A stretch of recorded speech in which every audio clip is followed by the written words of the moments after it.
Let's go, let's go, let's go. Welcome to another episode of Ask a Brother Podcast. I'm your host, Jeff St. James. And listen, y'all, that incredible episode last night with Dr.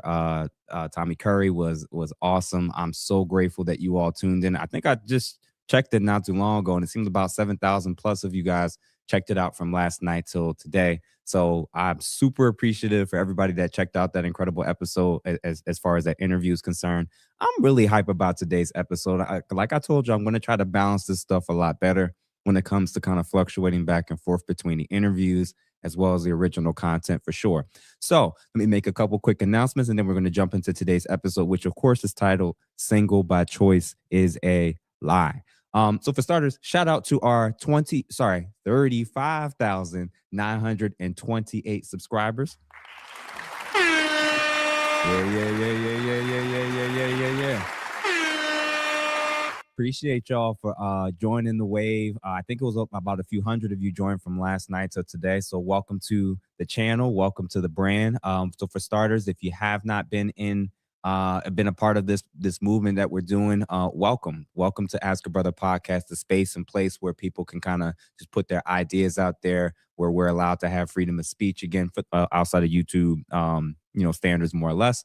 And also just being able to be free to be able to express and state whatever it is that you got on your mind. It was kind of cool to see a little bit of the back and forth that myself and Dr. Curry had with some of the things that we aligned with, and also some of the things that we disagreed with. So if you are currently watching, if you're currently filtering in as we speak, let me know that you are in the building. Get up in this chat if you can.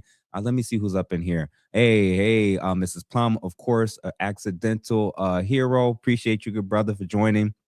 De Niro, yeah. 9865. Welcome for sure. So, a couple quick things. Shout out to the members, because the members are the ones who really holds this channel down, and allows us to continue to produce and move at the speed of which we're going. So, if you are if you're watching as we speak, make sure you let me know that you're here. Feel free to comment in the chat.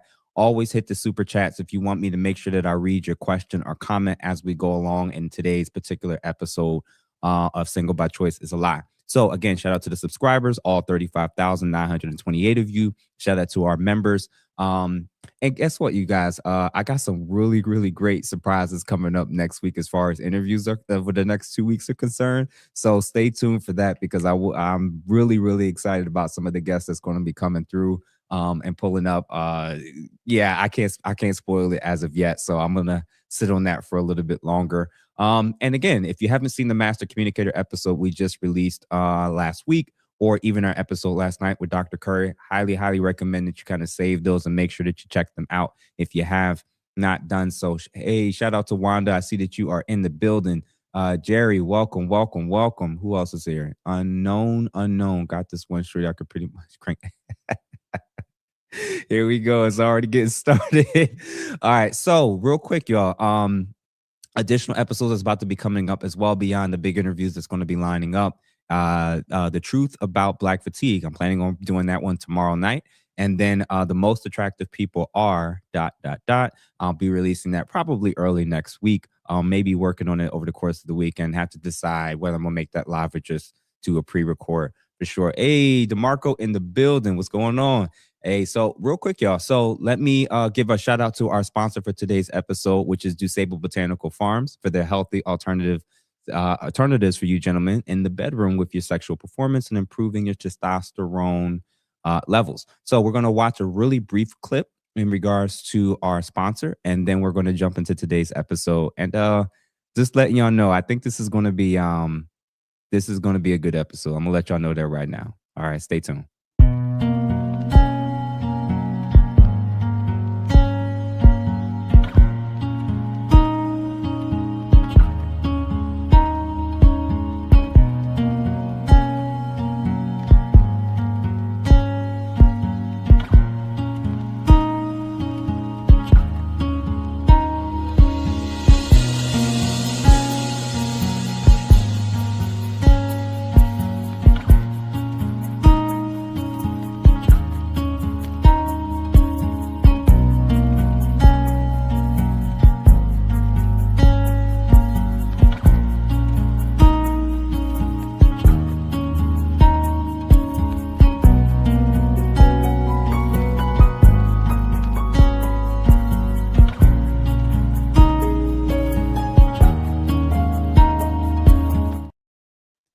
right, y'all. So thanks again, DuSable Botanical Farms. Hey, guys, make sure, and thank you, Mrs. Plum, for putting it in the chat. Make sure that you guys, if you want to check out the products, make sure that you type in Ask a Brother 10 on the coupon code section to get 10% off your next purchase.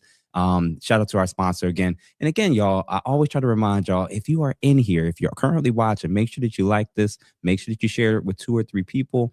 Hype it, hype it, hype it up, especially because this particular episode, I think, is going to be kind of funny, informative, and I think we're going to get a lot out of it, believe it or not. Myself included, with doing the research, thinking about this for quite a while. I think it's going to be dope. So the title of today's episode is, drum roll please, single by choice is a lie. So before I even get into the weeds of what it is I'm going to discuss and kind of bring up, just a few things to kind of clarify who this video is not for. Just to get that right out the way, because I already know some people are going to just have different reasons or various explanations for why this probably doesn't apply to them.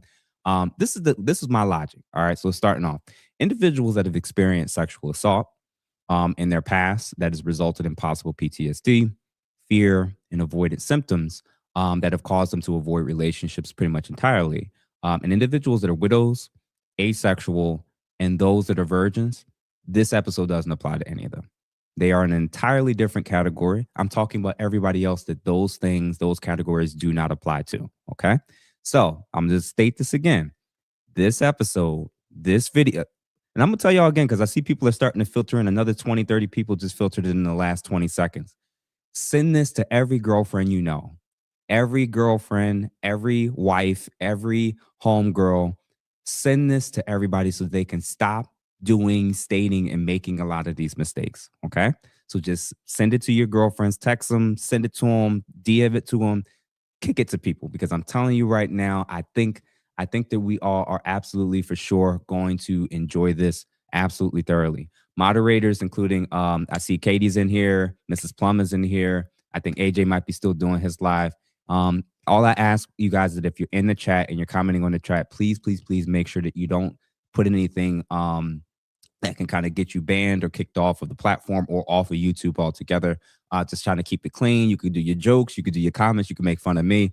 I'm cool with it. I don't personally care.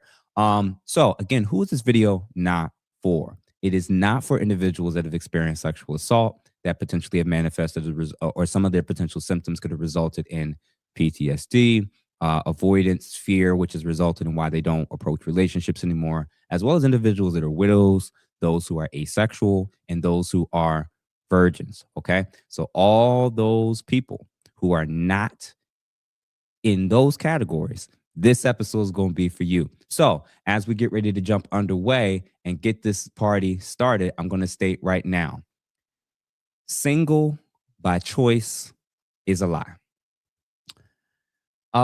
If you all grew up in middle class or upper middle class over the last 20, 30 years, especially prior to like Amazon getting really big and online shopping kind of taking over, prior to that era, those of you may be somewhat familiar with Black Friday, right?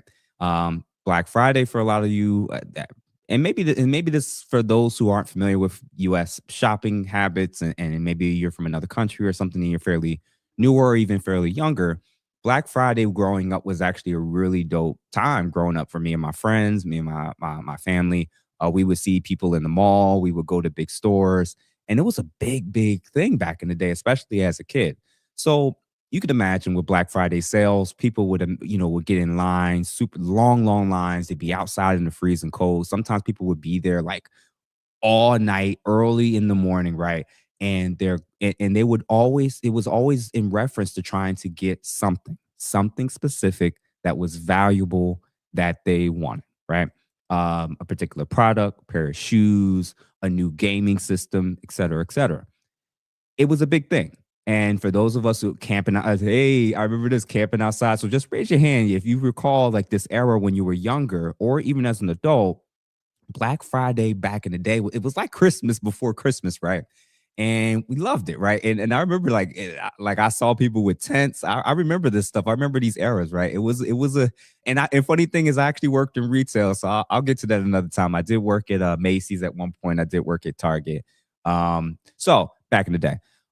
So with Black Friday sales, You remember this imagery of people standing in line, a huge line wrapping around the corner, freezing cold, and everybody has on their mind what it is that they want: that new TV, that new pair of shoes, this new designer necklace, gaming system, sneakers, whatever it was just a thing.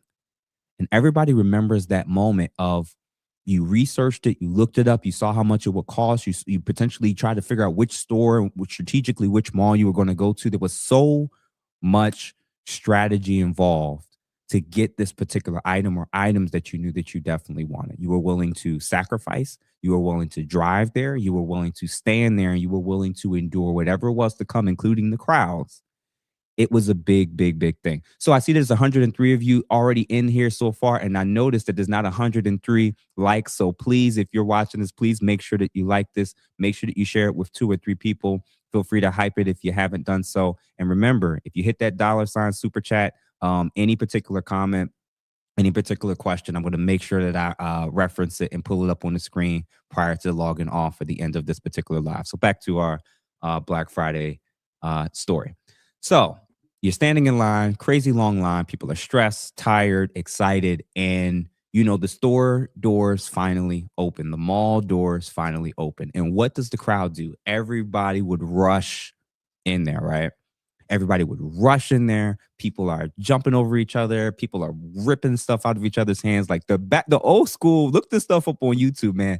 The old school Black Friday sales and lines it was an incredible thing to see, right?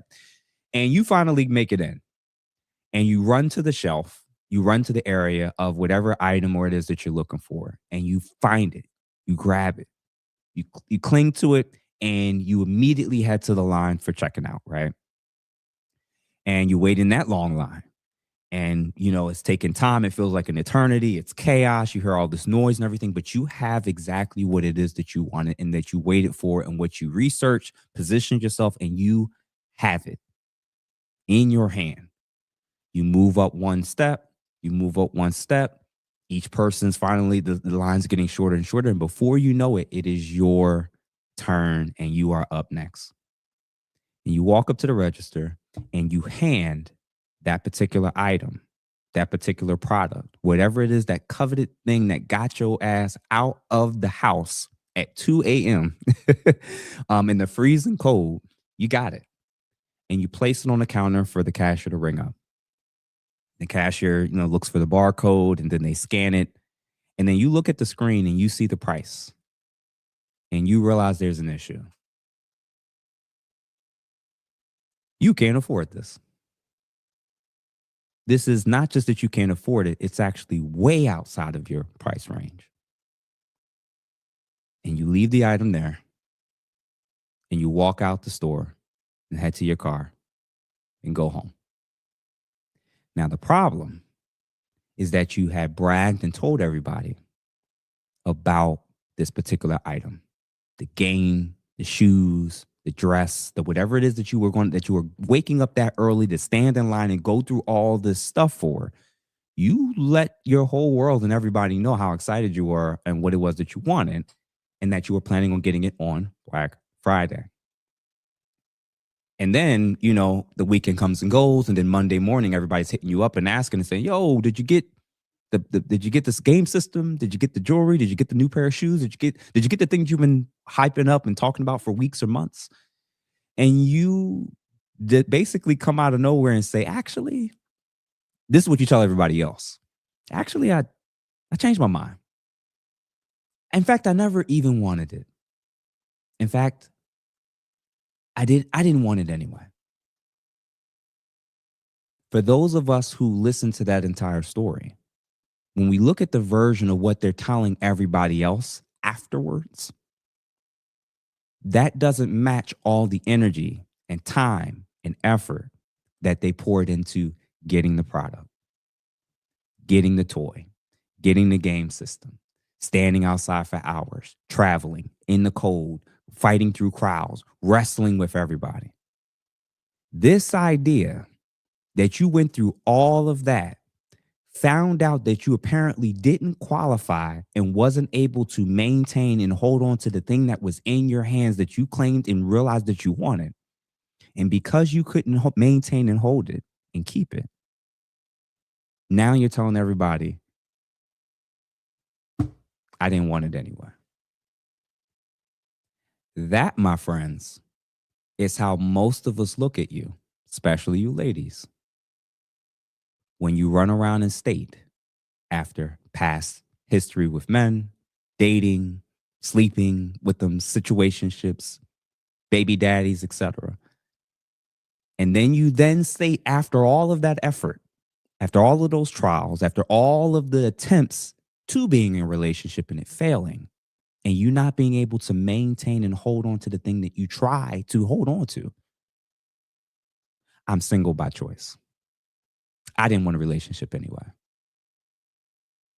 Just like that person walking out of the Target, Walmart, mall, and leaving without the thing that they had claimed and knew that they wanted all along, and endured all that they did to get it and have it and maintain it. I'm single by choice. Nobody actually believes you. So I believe I have 10 things that I think are going to be really, really fascinating. And, like I said, we've been hearing about this single by choice thing for years, probably over the last 8 to 10 years from my own personal recollection, for sure. And my argument over the course of today's episode is that by the time we get done exhaustively going through the 10 particular areas that I identify,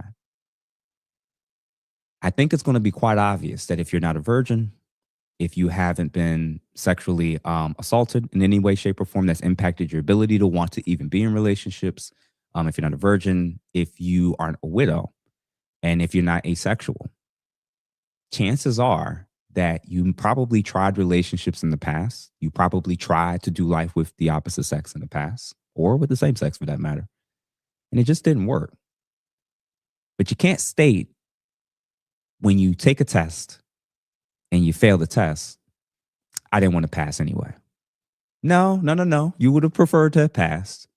You would have preferred if you had did what you did at the Black Friday, just you would have walked out with the product that you went through all that stuff for. And you would have preferred that one of the times that you tried to get it right when it came to relationships, you would have preferred that they would have worked. Not that they didn't. All right. So I am going to give you all a brief rundown on what my top 10 topics are.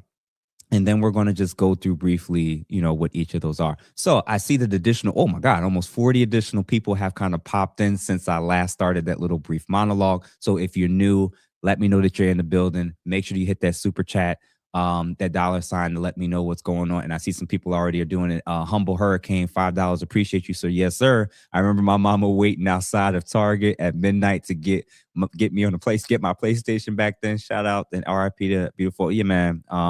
Kudos to your mom for that awesome childhood memory. My mom was out there like crazy doing that stuff for me too. Captain Obvious 7168. Appreciate you, good sir, for the $5 as well.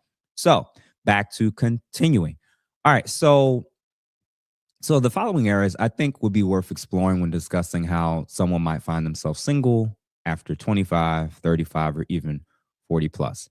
These are 10 particular areas that, kind of doing a little deep dive into research and prepping for this episode that I think could be very, very helpful when it comes to this discussion relating to, quote unquote, I'm single by choice.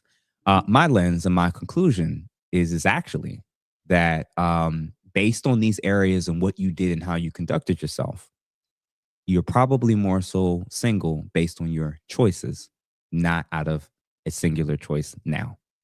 All right.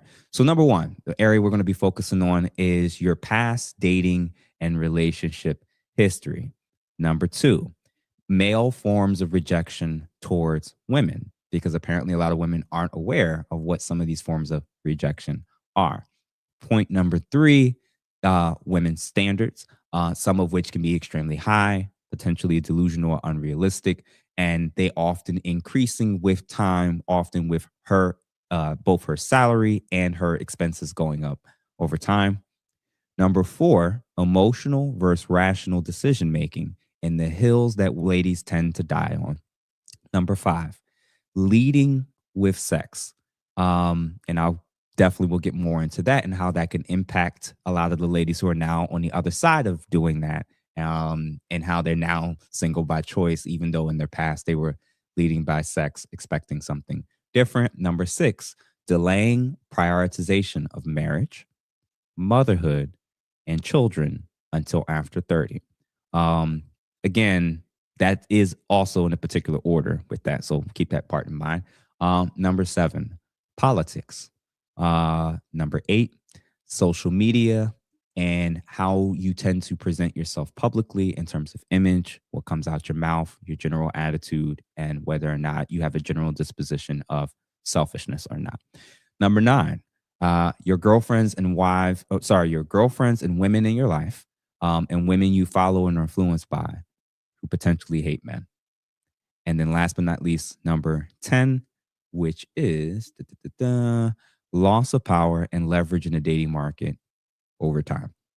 All right. So before I get into going back up to number 1, welcome everybody. So again, for those who aren't aware or just clicked on it and aren't really sure, today's topic again is going to be titled "Single by Choice is Indeed a Lie." And for those that joined over the last 10 minutes or so, this does not apply to virgins.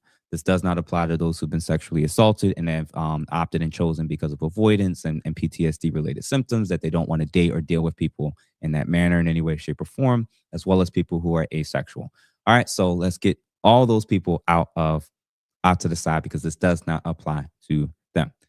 All right, so we again are going to jump into it, and again, our starting point, the first area to focus on when it comes to whether or not you are single by choice is we're going to relook at how you spent your past and your past dating and relationship history. All right, one sec. Let's pull this. Is there anyone else out there in their 40s like me who feels kind of invisible? Like, I'm not as cute as I was in my 20s and 30s. I'm definitely not as fit as I was in my 20s and 30s. I don't have as much hair as I used to have. It's literally falling off like the top of my head.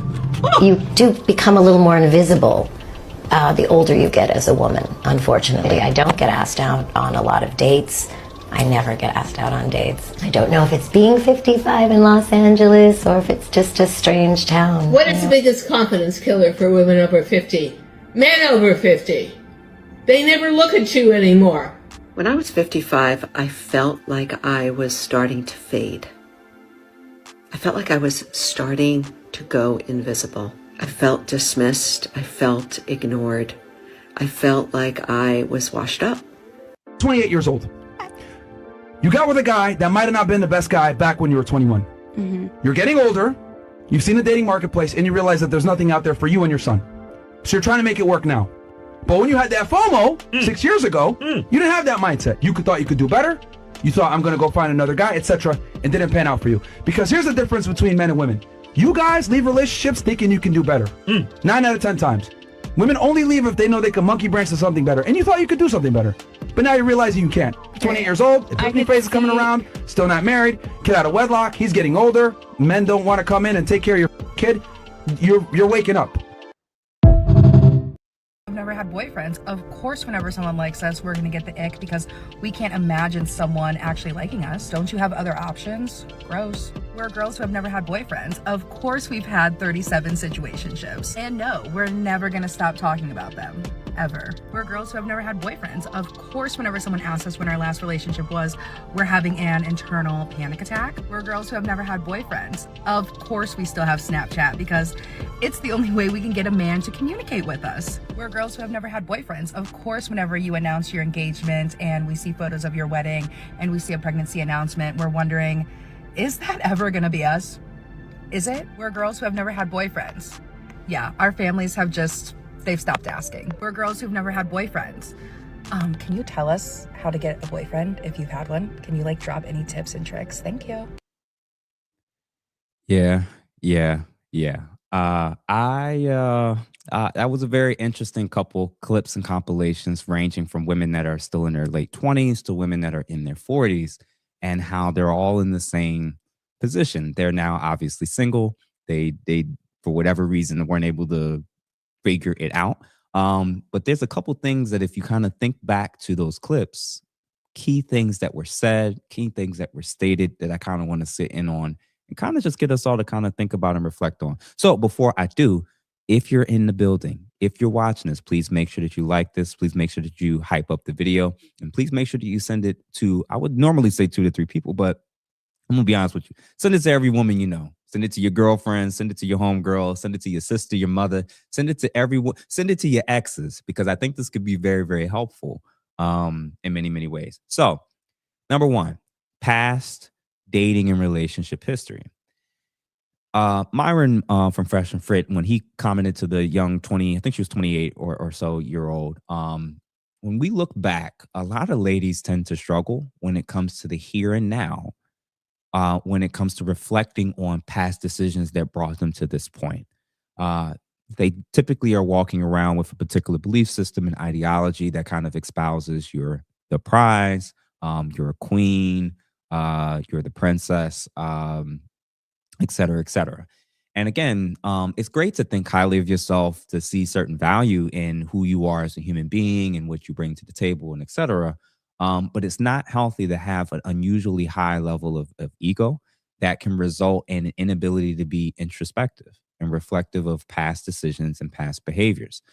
When you look at your previous men that you've done life with, one of the ladies in the clip talked about how she's never been in a relationship, but she's had a whole bunch of situationships.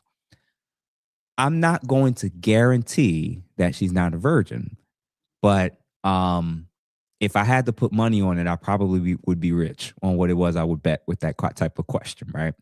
And the initial issue that I want ladies to start to consider is when you tell yourself or try to convince yourself, and the women around you try to say this, and you see it on social media where they try to say the past doesn't matter. There's an issue with this. If you went to therapy, if you know anything about mental health or psychoanalysis or psychodynamic perspective, what you'll notice is there is, in all of that I just stated, there's a obvious recognition that the past to some degree matters, and that it impacts and shapes how you see and perceive not only yourself, but others, and how you perceive reality in the world. Women who have a bad track record with men, sexually, relationally, in terms of potential physical abuse, et cetera, that can trickle into impacting how it is that you're going about screening and dating and approaching men as you get older and older. So, as an example, there's millions of men in the country and there's billions of men in the world.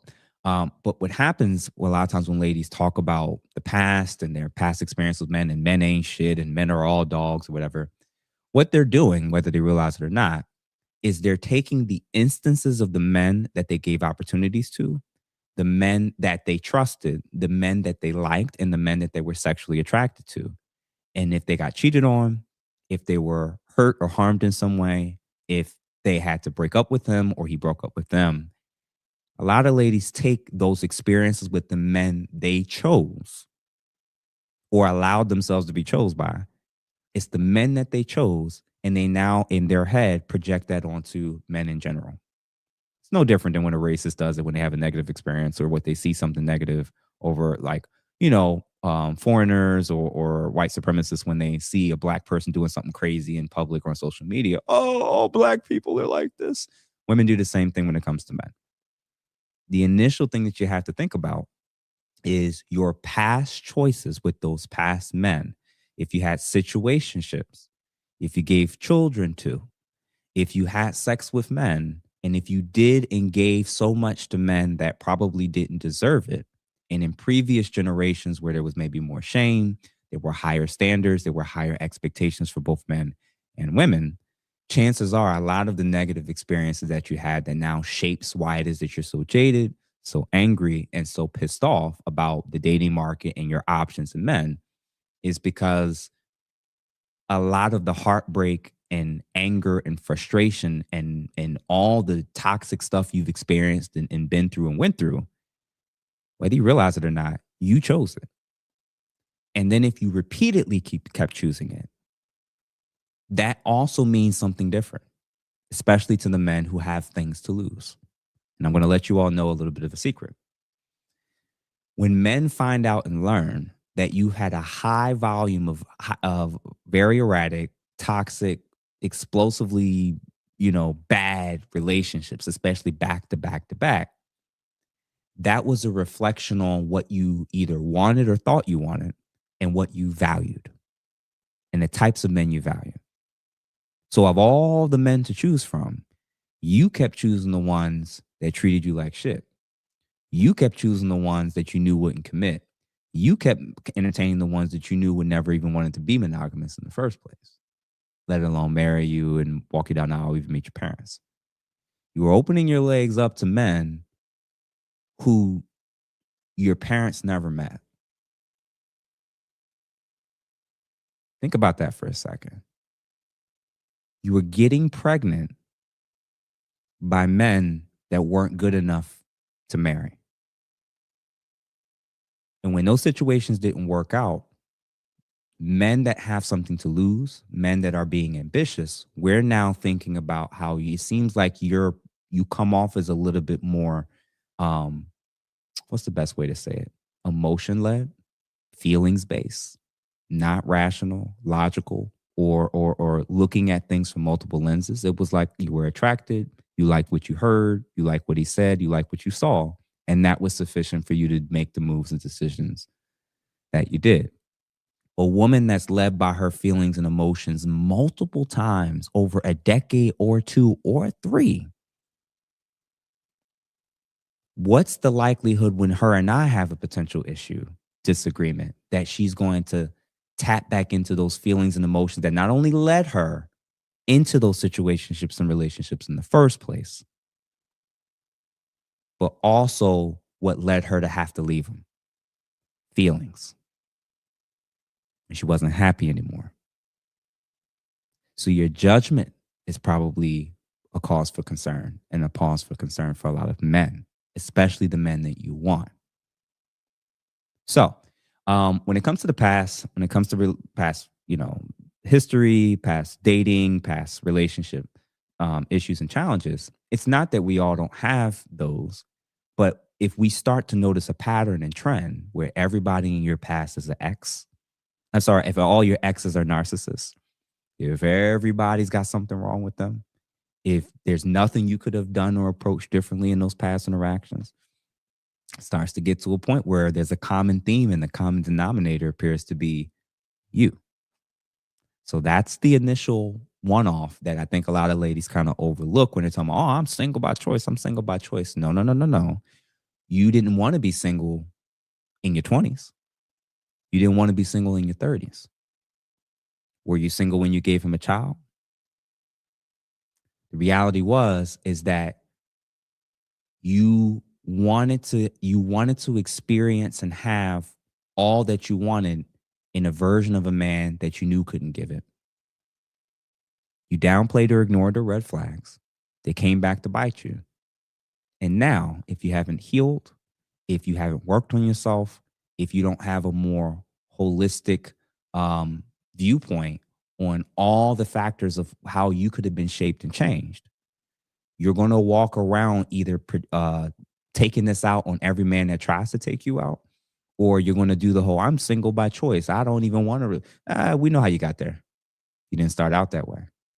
You ended up that way based off of the past dating and relationship history for sure. So real quick, if you are in the chat, oh my God, there's another 100 people that joined. Listen, y'all, shout out to everybody that recently just came in.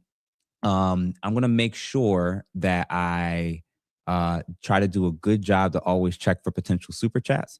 So let's see who else gave something as well. Onk B streaming. The main problem is women think they too good for men. They call it settling. They also refuse to separate sexual interest from relationship interest. And Onk B streaming, appreciate you for the $5. And again, when we think about this from the past dating and past sexual habits and behaviors, ladies, realize this. When we look at who you chose and what you chased after when you were in your prime, when you were in potentially the area of the highest level of desirability with the most men that would probably want you and start a life and or start a family with you. What types of men did you choose? Because if you're in front of me now and I'm noticing that all the men that you are from your past look nothing like me, one conclusion that could be made is that you're settling for me, because we saw what you chose and who you were attracted to when you had more leverage and more options, when you were younger, fitter, had less children, had less weight, had more options. We saw the types of men that you gave your time, body, and energy to. Now, you could say, oh, it's no, because I'm mature now and I've changed.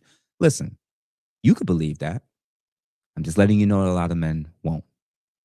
So it will behoove you to just kind of keep that in mind when it comes to working on yourself, acknowledging your past mistakes, being much more honest and realistic about what your options actually are based off of the past moves and decisions that you made. And then Unc be streaming as well. They know the past matters. They bring a resume to a job, do a background check, a drug test, and all that is about past actions. They just don't like it. And Unc, I appreciate you for the $5 as well. Absolutely true. They do know this. They know that this applies in every other area of life. In fact, I think most ladies know the truth that it does matter, which is why they all lie about body count. All right, so that was point number one. So now we're going to get to point number two, which is going to be a great one for sure. And this one's going to be titled, this one's going to be titled, this next section is male forms of rejection towards women. So one sec. Do have a son. Sorry. How old is he? He is 4.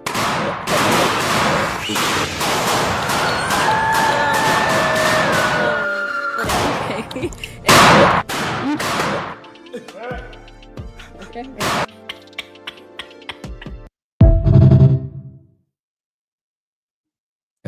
Hey, the streets is not kind. The streets is not kind. The reality is a lot of ladies have, without you realizing it, a lot of y'all that walk around and talk about, I'm single by choice. It's actually because all the men that wanted you, or most men most of the men that you want, or all the men that you want, rejected you. They rejected you. And that's actually what's going on. It sounds like it, and I think if a lot of you ladies were to take yourselves based on your track record, past decisions, your age, all that you are quote unquote bringing to the table or lack thereof, the pop the balloons challenge for a lot of you would actually sound like a damn drive-by. Let's be honest. Time is what it is for a lot of us, right? This is posted. And that's the thing, man. It's the reality is like, listen, we all have potentially faced some type of form of rejection.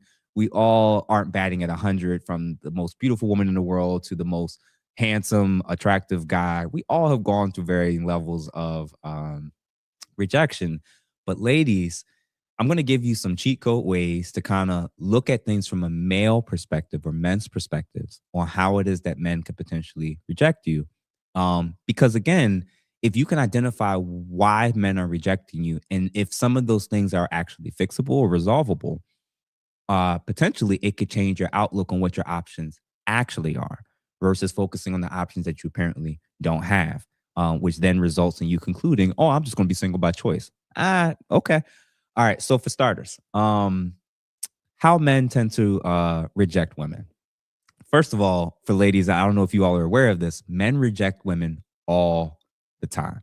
All the time. Oh, real quick. I see that we have 229 people, and we don't have 200 plus likes, I don't think, as of yet. So please make sure that you like this video. Send it to all your girlfriends. Send it to your homegirls. Send it to your sisters, to your mothers, to your aunties. Send it to every woman you know, especially the women that are still single. Now, with that said, I cannot guarantee that your relationship is going to be well with them after this video, but it can be potentially eye-opening and give them some potential hope on how to approach things later as I get further down into this particular episode. So please make sure you like it, hype the video.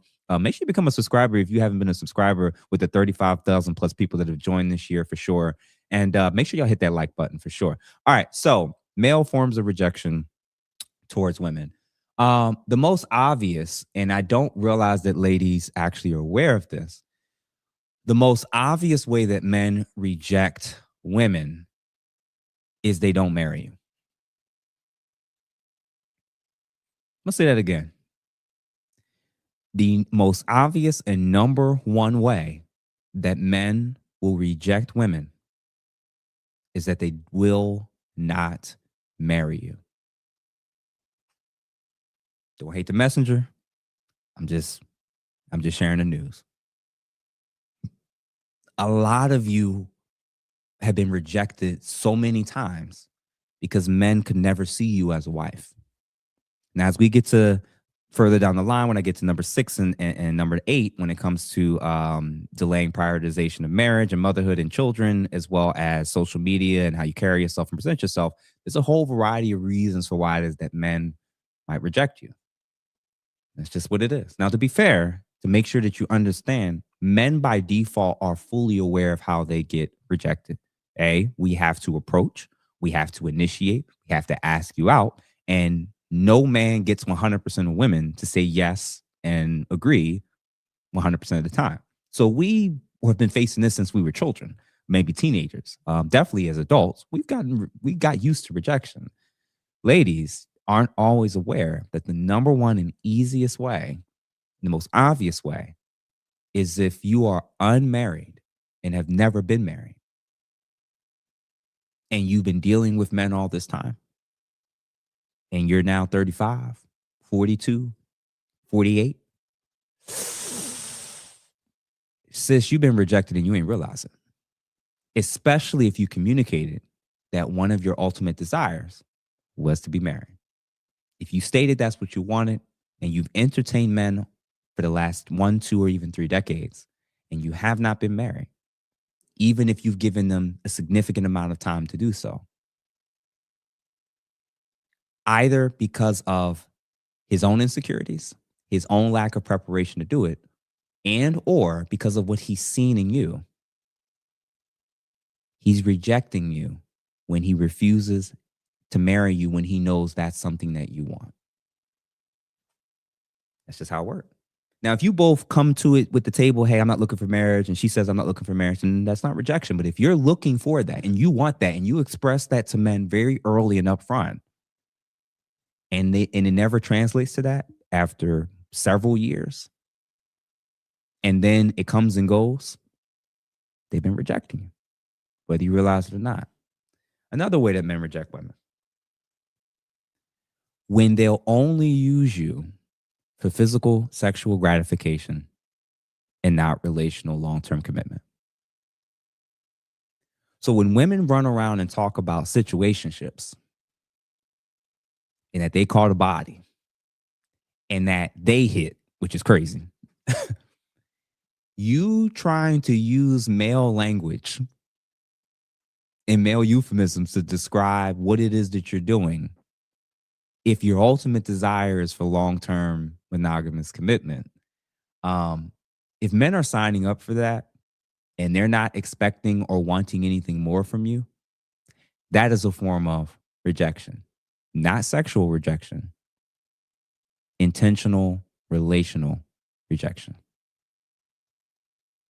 They're basically saying that, listen, one of the best things she has to offer, potentially the only thing she has to offer, is that. I'll take that. But this other stuff, absolutely not. Hell no. When men won't marry you after several years, when you're expressing that you want it, especially during a pivotal time when you still have room and opportunity to have children prior to at-risk pregnancy, and you're stating that it's important, it's a value for you, it's part of your upbringing, and they don't do it and won't do it in your 20s, in your 30s, in your 40s, men have been rejecting you. It could be because of their own immaturity, their lack of decisiveness, and or because of what they've seen and what you've shown, and how you, in terms of what you're presenting and bringing yourself, what you've been bringing to the table or lack thereof. So what do we say? Sexual attention versus relational intention. A lack of marriage, and especially and more specifically, if you state that that's something that you want. And then this is number 3, and I don't think that ladies have picked up on this as of yet. Stringing along. stringing along, which obviously is connected to point number 2. Men are actually extremely direct when it comes to things that they want in life. He wants to go to a game, he goes to a game.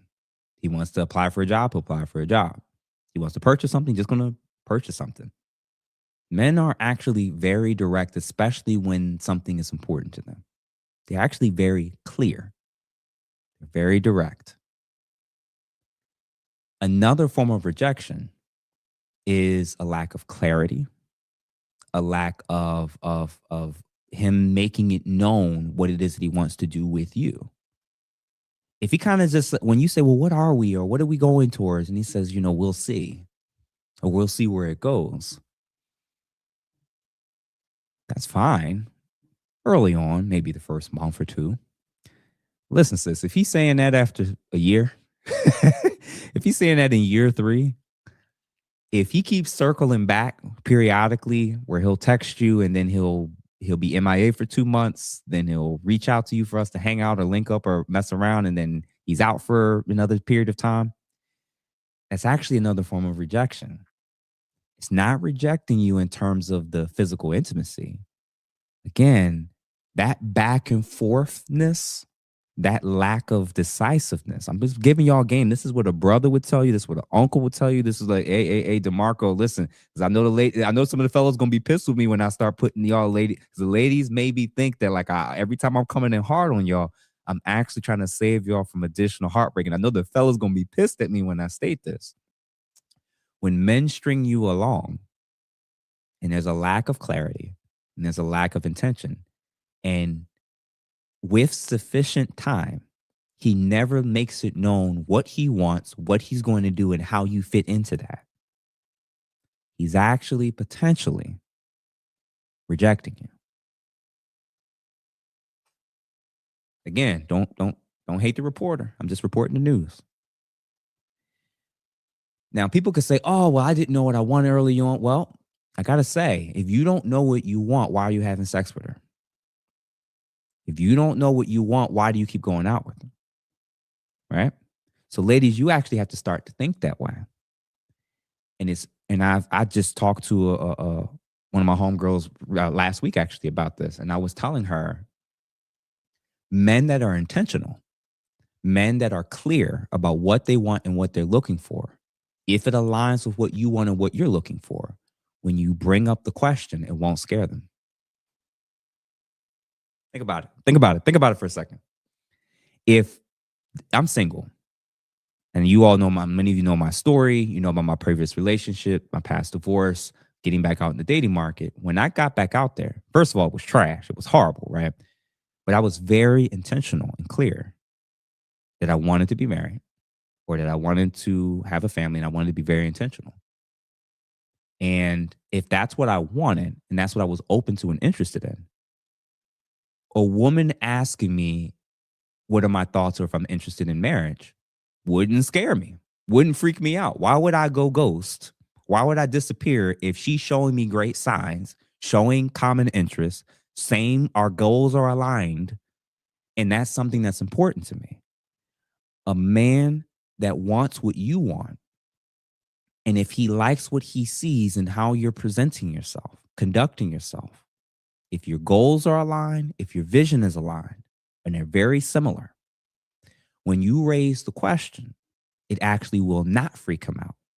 Now, how you raise the question is different, because I know some of y'all could be like bulldogs and a little aggressive, but you get the gist. Men who have no intentions of marriage, men who have no intentions of long-term commitment or monogamy or whatever, when you bring those things up to them, some of them will exit left. I wasn't looking for all of this. I ain't want all of that. Oh man, she doing too. If he wants what you want, all you two have to decide is what's the timeline and what's the key markers that lets us know we're going to be on the same page. Boom. Women will give 6 months, 2 years, 5 years, 8 years, and never put that out there or ask those questions. When they could have Why can't a woman ask a man, and if you, as a lady, I'm going to do a little exercise for the ladies, if y'all can kind of walk with me through in terms of role play. Imagine I'm a woman and you're the man, and I sit down, second date, and I say, hey, I really appreciate the fact that you're taking me out again and spending time with me, and us getting a chance to get to know each other. Just letting you know, I don't want to be like a serial dater. I actually want to be very an intentional dater. Just letting you know, like, my vision and my goal is that I want to be married. I don't, I want to know that after a year of being and interacting with somebody that we're now moving towards marriage, that I maybe want kids or X, Y, and Z. So what are your thoughts about those things? Like, what do you want? And if you want those things, when are you expecting those things by? Oh, that's the cheat code.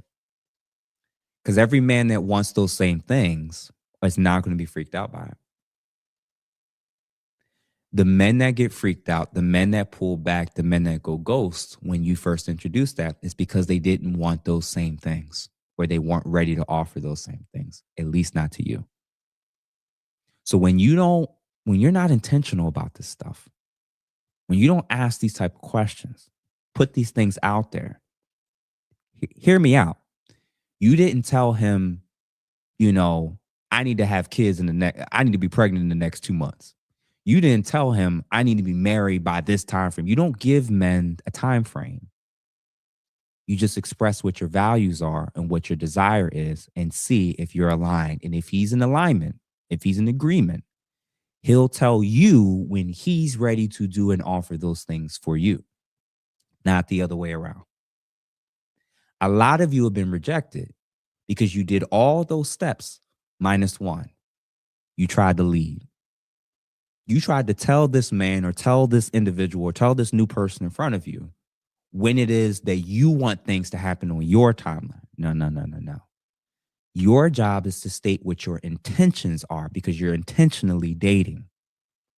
And when you state what your intentions are, when you state what it is that you're looking for, if he's in alignment and he wants those things too, all he then has to express is agreement and when. I told my wife prior to us getting engaged and right after I proposed, I told her we're getting engaged right at the end of the year. Like, we got engaged at the end of the year. We got married the very next year, bought a house the very next year, and had our baby in the same year. And I also told her all those things. I told her that was it. I told her the roadmap. I told her exactly, we were aligned, so there was no reason for me to freak out. Now, if I'm going to pull back, or if we got to deviate or shift because there's changes in finances, that happens. If there's changes with job opportunities, that happens. If something's going on between us and we got to go to couples therapy or reevaluate some things, that happens too. But if you didn't do these things, that probably makes sense why you keep going through the same cycle. Many of the men that you gave opportunities to, time to, effort to, et cetera, you did not either ask these questions, wait for an answer or response, or you ignored what you knew all along, that you two weren't aligned. Happens all the time. Mr. Z Black, hey, what's going on, bro?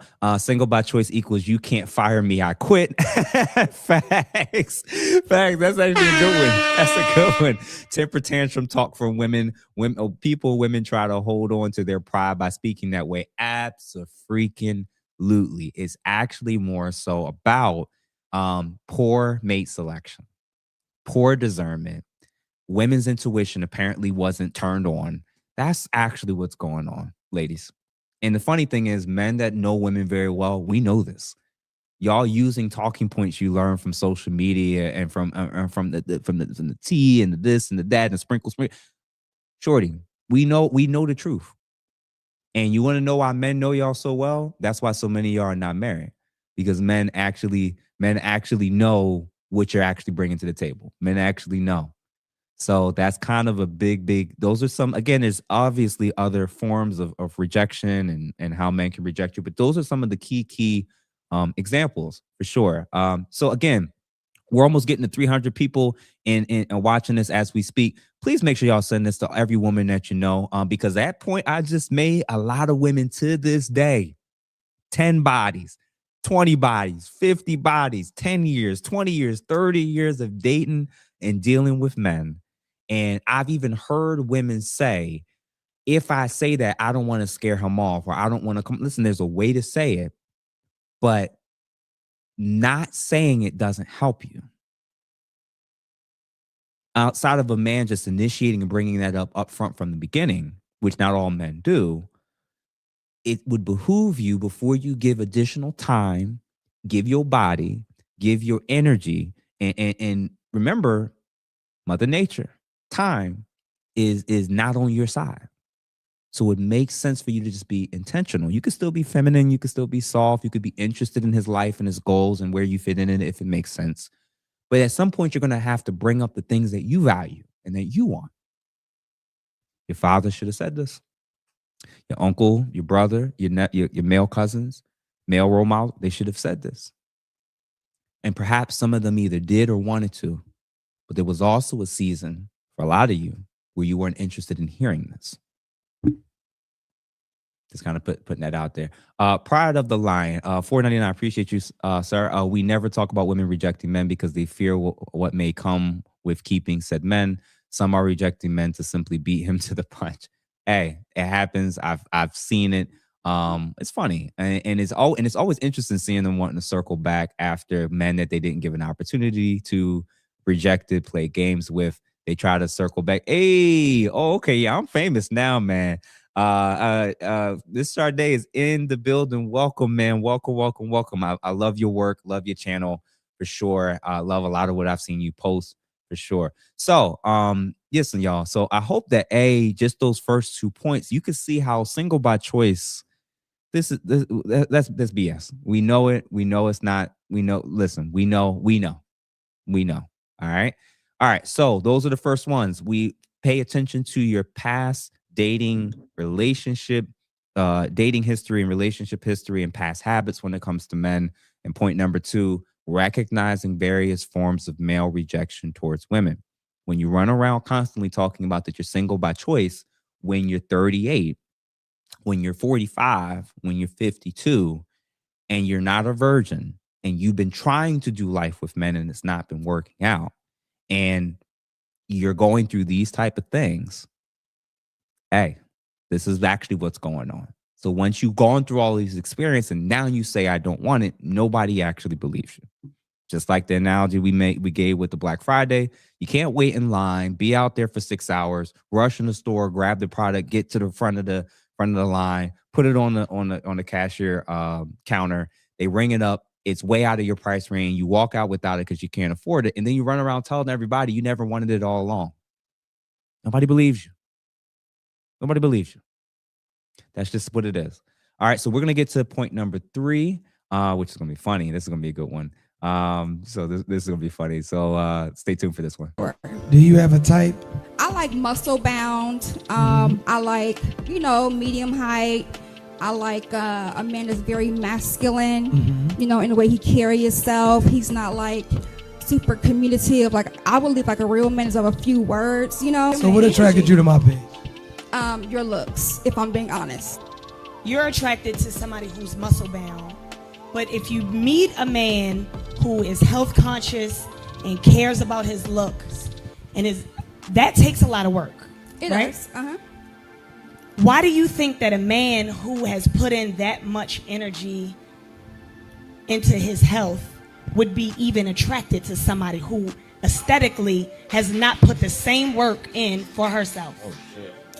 So listen, he asked me if I had a type. I don't really have a type. You did. You were very specific. You said muscle bound. I said what muscle bound. No. What I said was I don't like tall, skinny guys. You don't. You told us what you didn't like. You said muscle bound, though. I'm a big girl. We just won't go together. A lot of the time, there's no accountability. You have not been in the gym. I have not. I don't need your confirmation on that. I can see it. Yeah. Man, this is the Nothing But the Truth live podcast. Jesus. Will you date a guy who's obese? No. Okay, why not? I just prefer, I feel like, I mean, I know obviously I'm a little bit overweight, but I definitely want my partner to take care of themselves in that way, especially if we're getting a little bit older. When you say take care, so I mean, fit. You want the guy to be fit. Yes.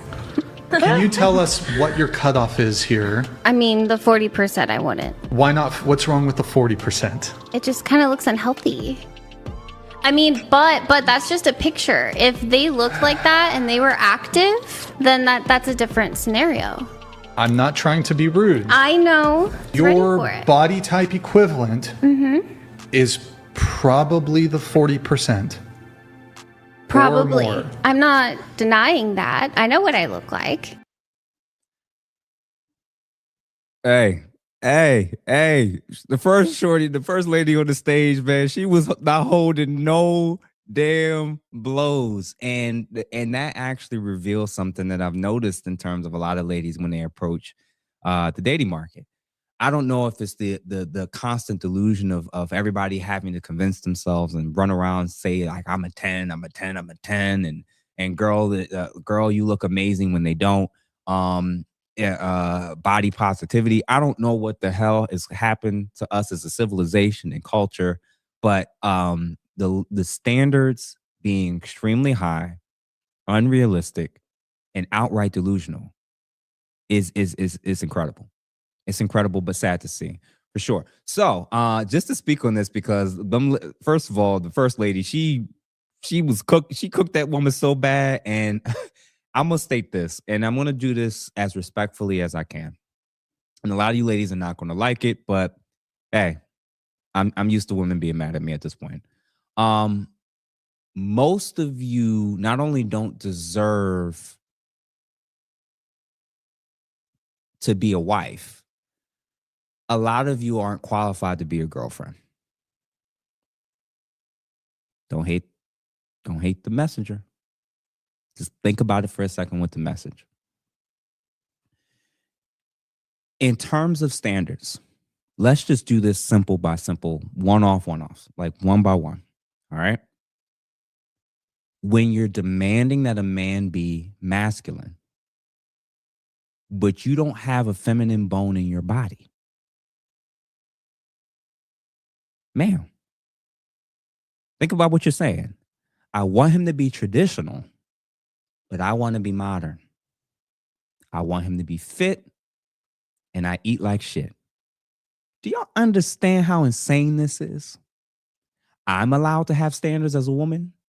I'm allowed to have expectations of how he looks, what he wears, how much he makes, what he brings to the table. But he shouldn't expect anything from me. This goes beyond whether or not you deserve to be a wife. If you have a mentality where you're demanding masculinity without presenting femininity, you're demanding fitness when you sloppy as shit, when you are asking for the world and you're willing to give him nothing and bring nothing to the table, you don't deserve any man, let alone a husband or a man willing to die for you. It's actually the truth. So when your standards aren't being met, you're not finding what you're looking for, and you were so ego-driven and solipsistic that you never thought about the possibility on the other end that the men who actually have those things would actually have standards and expectations that you for sure won't have and aren't living up to. And the extra sprinkle of delusion, sprinkle, is that you think that you'll switch all these things on when the right man comes along. Huh? Remember when we talked about the analogy, when you living in Philadelphia, living right around and off of Kensington Avenue, one of the drug capitals, or potentially the drug capital for a long time in the U.S., you're constantly seeing homeless people and people on drugs, strung out, laying in the street, disheveled, dirty, clothes, a mess. when you pull up to a stoplight, and they got the sign out there, they're dressed like dressed poor. They clearly are on something. And when you go out to say, hey, bro, come over here. I got coins for you. And he say, whoa. I'm rich. I'm just waiting for the opportunity for me to change my clothes. Nah. I'm going to go off of what I see immediately. You look poor. You look homeless. What you're doing when you lack all the necessary counter things that are required for the things you're demanding in him, and you don't have those things, and you're not getting them, you're not maintaining them. And I understand why you all are having such insanely high, unrealistic, and delusional expectations. It's because you let those men smash at some point. You let those men hit, and now you think that's what you deserve as a suitable mate and partner for long-term commitment. So the Chads and the Tyrones, the old school Jeffs back in the day, you let the guys hit, and those guys didn't commit. Those guys didn't wife you down. Those guys didn't lock you down. So the guys that's way up there aren't with you now and don't want to be. And you think future men, when you're older, with more baggage, more issues, more trust issues, more trauma. Listen, I'm going to get kicked off this thing pretty soon. So that's number 3. And I thought that was a really interesting, cool one for sure. So let me skim through these comments real quick to see if we got any more super chats for sure. Pride of a Lion or $9.99. Appreciate you for even more money. Welcome to the modern dating where men have to practice self-improvement, only to end up dating women who practice self-sabotage under the illusion of empowerment. That is a great ass comment for sure. Let's see.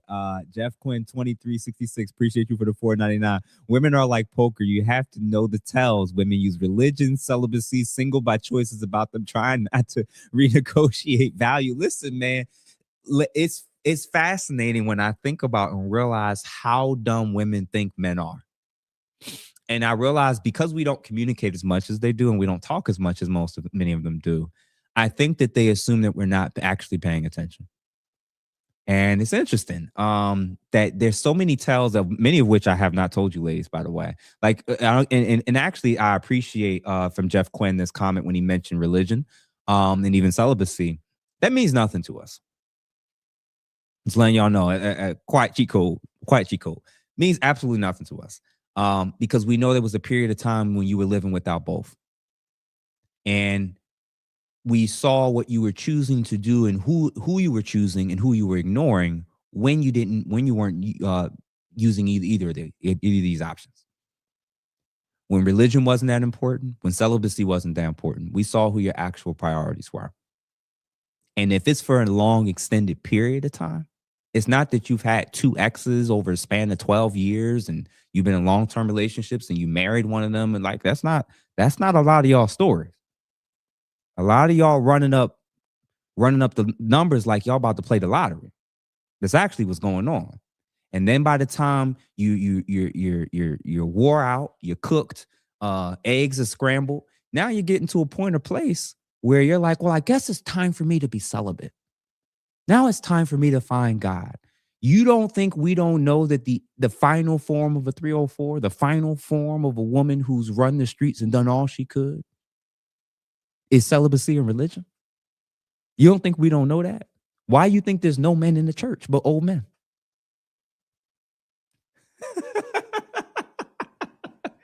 Because if that's what we want as the end product, why don't we just go to the strip club? Just hey.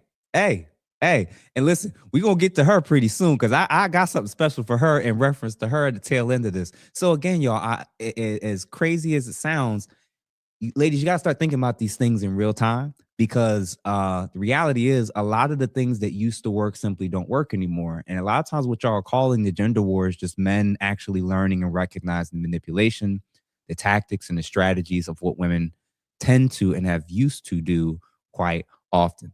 All right, so we're now going to get to number 4, which is emotional versus rational decision making, and the hill that women tend to die on. And so this is going to be a good one as well. So stay tuned for this. With freedom, right? Do you believe that a woman should obey her husband? She should do whatever she wants to do. No. When I say, bitch, what? Whatever works in No, the I'm asking you, what do household. you believe? Do you personally believe that a woman should obey her husband? I don't like the word obey. His common sense is telling him this woman isn't worth investing in. You don't like the word obey, you say? Yeah, obey sounds, again, I believe women are equal to men, so we're just going to disagree on that. Husband who has a covenant with God to protect and provide for you tells you, hey, I don't think you should do this. Yes, you should do this. No, you should not do this. It's a problem and you're oppressed. And so what's wrong with the word obey? Because obey sounds like an authority. It is. And I don't. Your husband has absolute authority. Absolute. Who gave your husband absolute authority? God. Again, Ephesians 5:22-24. Wives, submit to your own husbands as unto the Lord. Completely disagree. Really? Yeah, absolutely. Are you a Christian? Yeah, I grew up Christian. What? A detector test determined that was a lie. Well, Christ said that a woman should obey her husband. Was he wrong too? Sure. Christ was wrong? Yeah. The guy You lying ass bitch. you believe in was wrong when you said that. Sure. But the devil is a lie. That the country going to hell in a handbasket. Absolutely. Cancel that bitch. I'll buy a dog. Buy a dog and die alone. Wow. Hey. Listen. Y'all sitting here acting like I'm making this stuff up. Listen, man. Palm Big Mike with the cheat code. The trainer's been hitting everything. That's why man, from the trainers to the pool guys to the maintenance man. Come on now. We know the stats. We know y'all just as bad as the upper echelon of men. We know what's going on in these streets for sure. That's so funny and cool. So, if you all recall that particular clip that I just did in terms of emotional versus rational decision making in the hills that women tend to die on, I don't know if there's any other hill that women, especially women who claim to be religious, will die on than the discussion relating to obedience and submission. And we're going to sit on this for a little bit for a second. So real quick, y'all, I see that there's over 300 plus people right now watching. So make sure, if you have not liked this video, please make sure that you do. Make sure that you hype it up as well. Send this to every woman that you know. It's funny, it's entertaining, and it's an eye-opener for men as well. In fact, send it to listen, I usually say send it to every 2 or 3 people. This time I'm telling y'all, this is an episode I want y'all to just get it out there. Send it to your homeboy, send it to your homegirl, because I think that this is funny.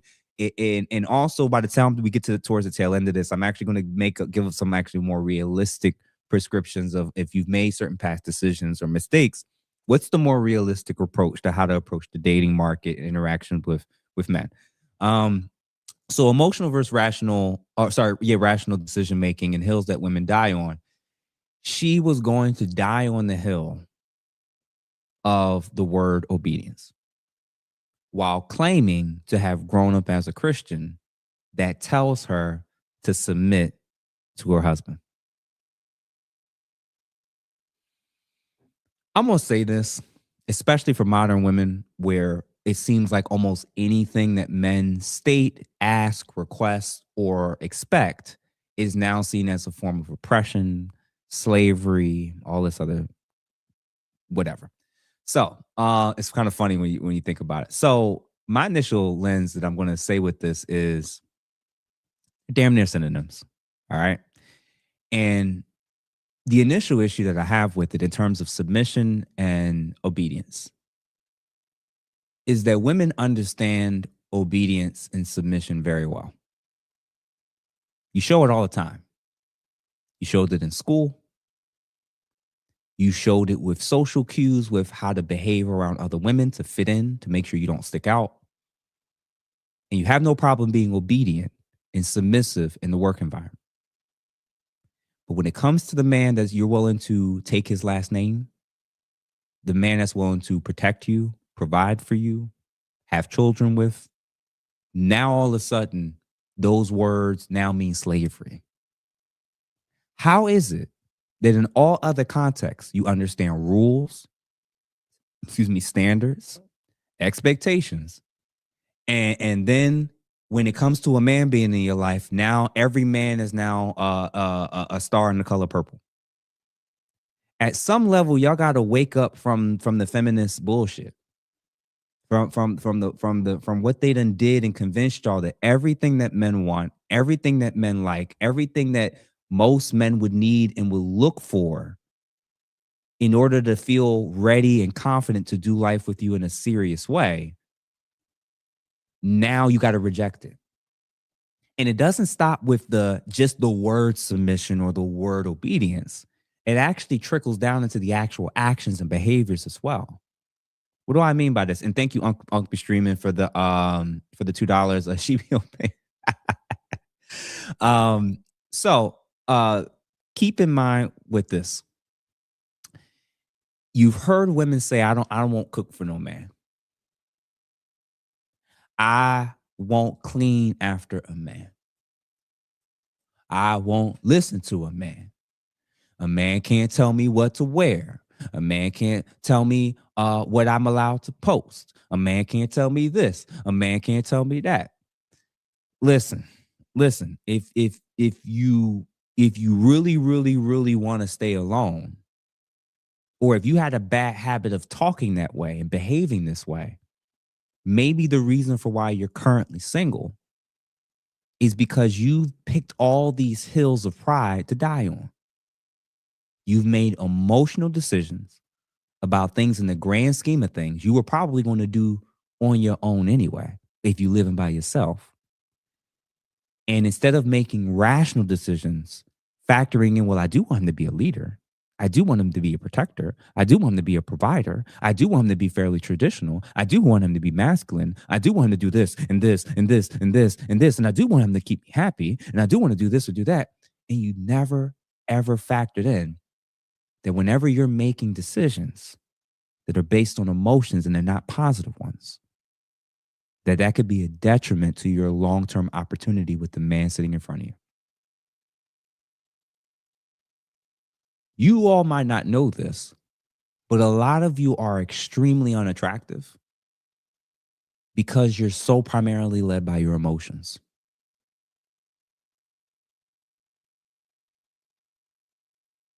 Some of the ugliest women in society are the ones who cannot handle their emotions. And it overrides their judgment in discussions like Jesse had, where you're so focused on how you feel that you'll override logic and ignore objective truth and facts to get there. I'm just saying. Listen, I'm just saying, you can't make this up. Feminism, social media, influencers, City Girl, and all the women that follow that stuff, they've convinced you to do, say, wear, and act in all the ways that are the antithesis of what a man would want and could see as a potential option to take seriously. Your father should have told you this. Your uncle should have told you this. Your brother should have told you this. Your male mentor should have told you this. But if they were willing to and you weren't interested in it, that's probably why you're running around lying now, talking about that you're single by choice. All right, y'all. So we're about to get to number 5. So real quick, we have almost over 300 people watching right now. And I know I don't even think we got over 250 likes. So if you're watching this right now, please make sure that you like it. I'm noticing that we only went up about another 20 to 30 people. That means a whole bunch of y'all that are watching this did not send it to anybody. So that means I love that you're watching it. I appreciate that you're engaging with this. I see a lot of people in the comments. I'm asking. This is how the channel grows. This is how the platform grows. This is how I get more and more bigger guests on. Share it with people. Send it to several other people that you know, your friends, your homies, your girlfriends, your homeboys.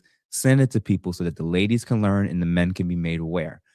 Hit that super chat button, the $sign, if you want me to read your comments or questions, if you have any particular comments, for sure. All right, so we're going to get to number 5, which is, this is a good one. And this is where I know this is going to be a good one for sure. It's going to be leading with sex. And when he's serious, because it seems like the vast majority just want casual encounters. That's it. That's what some of y'all have just worked, though. Let's be honest. Really? Yeah. Listen, we wanted the male perspective. That's but where are you getting that from? Like, why would you say? Well,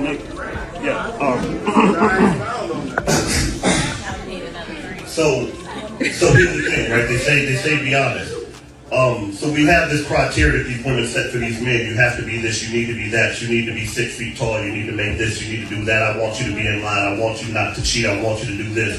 But at the same time, they're still dealing with women who are emotionally hurt, who have parents who never taught them how to be a woman. Most of these new age women don't have the concept of what a virtuous woman is. Then we want to speak to the Bible. And then you want men to treat you like a queen, but you act like peasants. See, that's the problem is you can't walk around here shaking your ass in the club and expect me to respect you when you don't respect yourself. You can't put your man before your kids and expect me to respect you as a parent. You only present what your value is.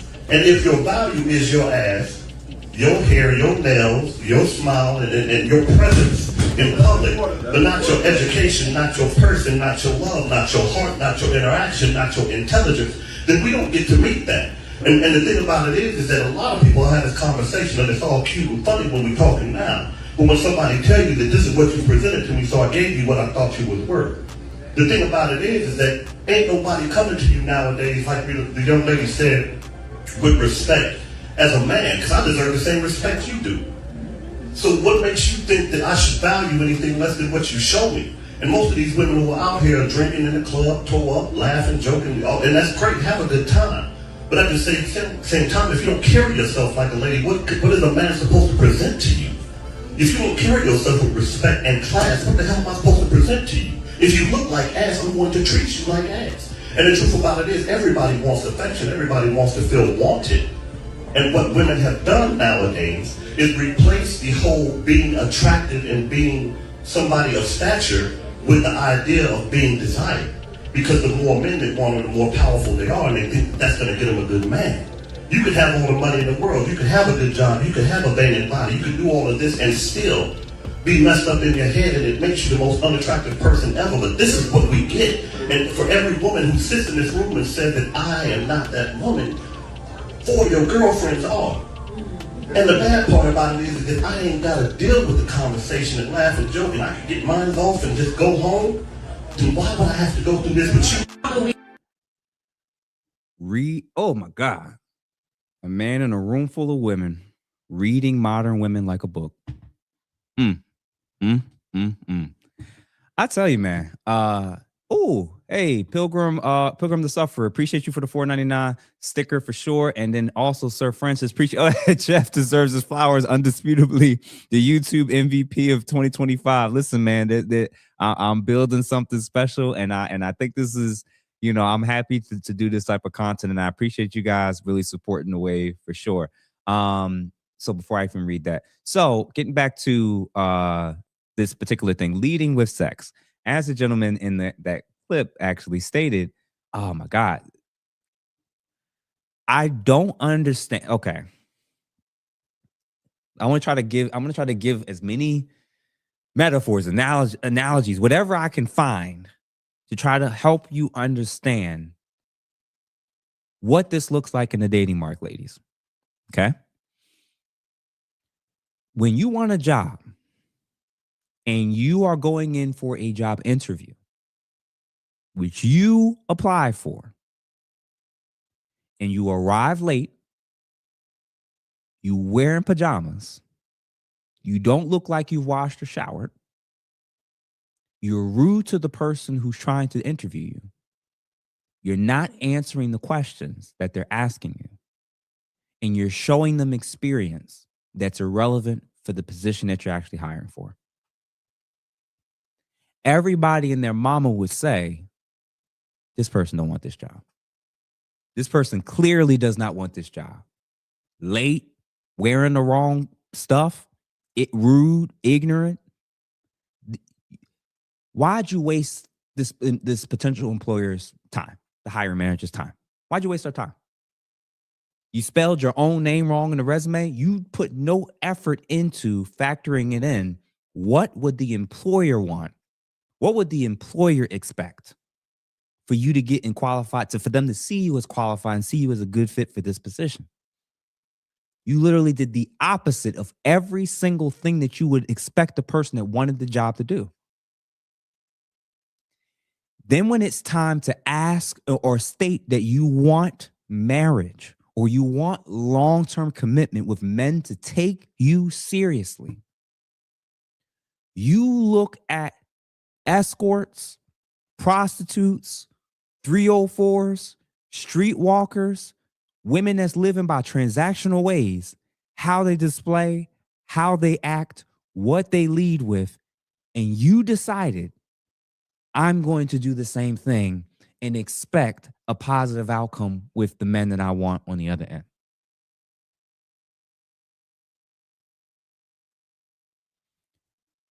You say you don't want to be objectified, but then you objectify your damn self. Hey, fam, I appreciate you. We go chat about this. We go chat about this for sure. Appreciate you for the $49.99, Tanisha. And guys, your ladies, a really easy cheat code when it comes to what you're doing and what you're leading with, especially in modern times in Western countries and in America, US specifically. Just do the damn opposite of what the majority of women around you are gassing you up to do. Just do the damn opposite. Literally. They got a big ass social media platform. They're sharing all their business. They're sharing everything. They posting everything. They twerking, wearing all this shit, have the boobs all out. Everything super revealing when they out. Do the opposite. Do the damn opposite. I'm telling you. Almost all of their feedback, all of their advice, if they never tell you when they're wrong, if they never tell you need to lose weight, if they never tell you need to change that, or that's too revealing, if they gas it up, if they encourage it, if the women that you know and can identify are trashy, the women that you know are prioritizing extracting resources from men and nothing else, the women that only want to be seen and for their bodies and monetizing that, choosing to be objectified, and you choose to wear the same uniform and state you don't go to the same school. What's wrong with you? Wake up. And the crazy part was y'all was raised different. Y'all was raised different. Your morality, your conscience, your ethics, everything inside of you that you suppress because the culture and your girlfriends and social media and some of these famous influencers and reality TV done said, come on, man. Y'all know better. And that's the crazy part.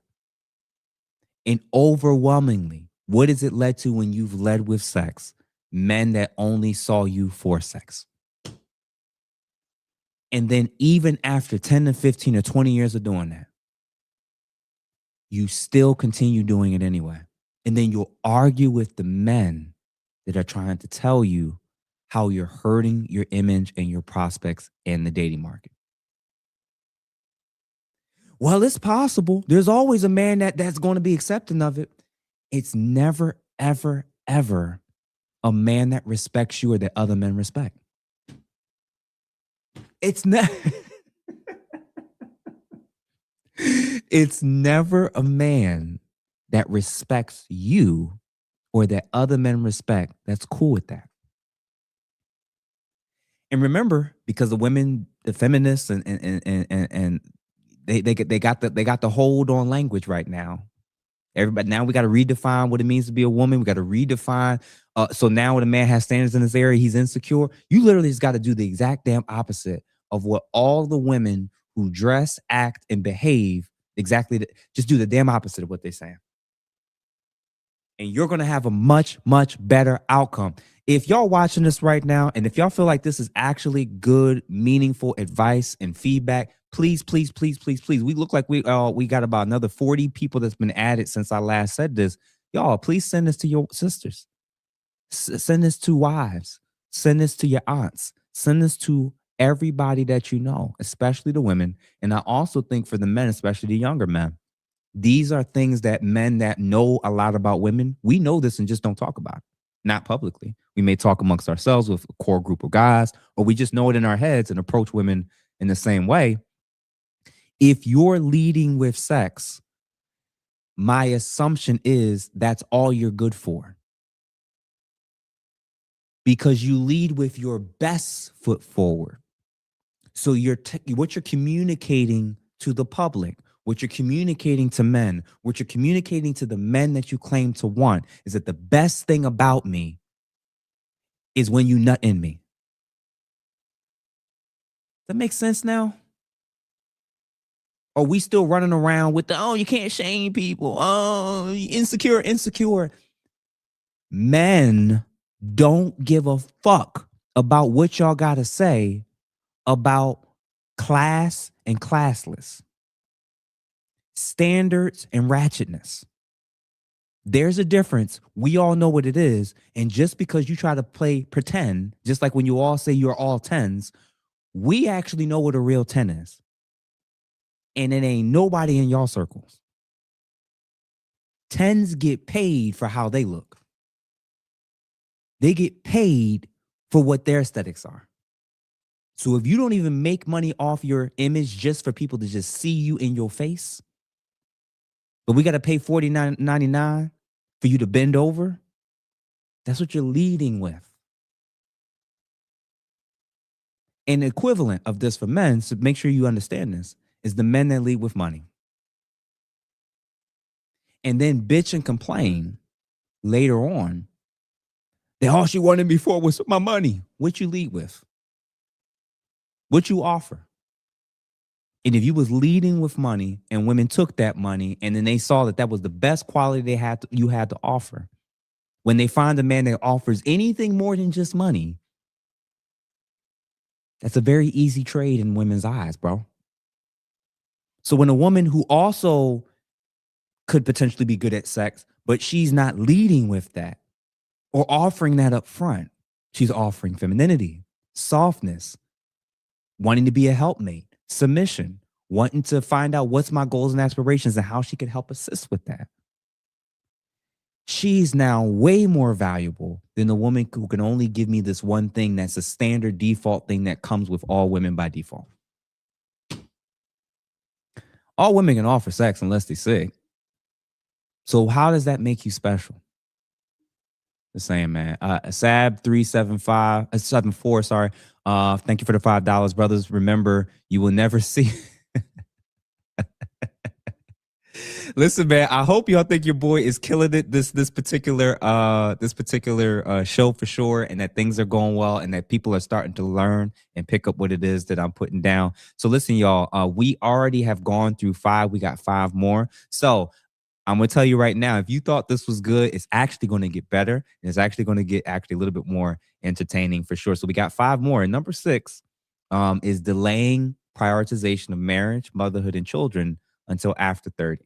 So let's watch this, and then I'm going to speak on this. Talk about what Charlie Kirk said. We've basically told a great generation of young women, don't get married, don't have kids, go get a corporate job. And it's created mass political hysteria. And then in their early 30s, they get really upset because they say, the boys don't want to date me anymore because they're not at their prime. And people get mad when I say that. Well, it's just true. If you're in your early 30s, I'm sorry. It's like you're not as attractive in the dating pool as you were in the early 20s. But again, you have your corporate job and cats. So I thought, This generation of women, I would say generations of women, have been fed this idea that it is more important for you to make money and to be independent and to live on your own in your 20s and your 30s, and then you're going to find a guy who wants to marry you, you're going to settle down, you're going to be able to have kids, and you can spend the next 10 to 20 years doing it all or balancing both. And that is a lie. That has absolutely caused mass hysteria. That is a lie that has caused a lot of disappointment and devastation.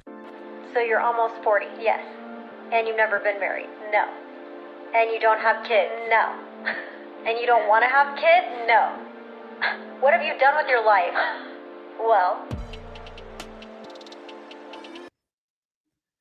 Listen, man.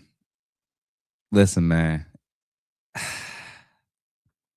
One of the greatest lies I think that modern feminists have ever taught our women, modern times, is that you have all the time in the world. And that time's on your side.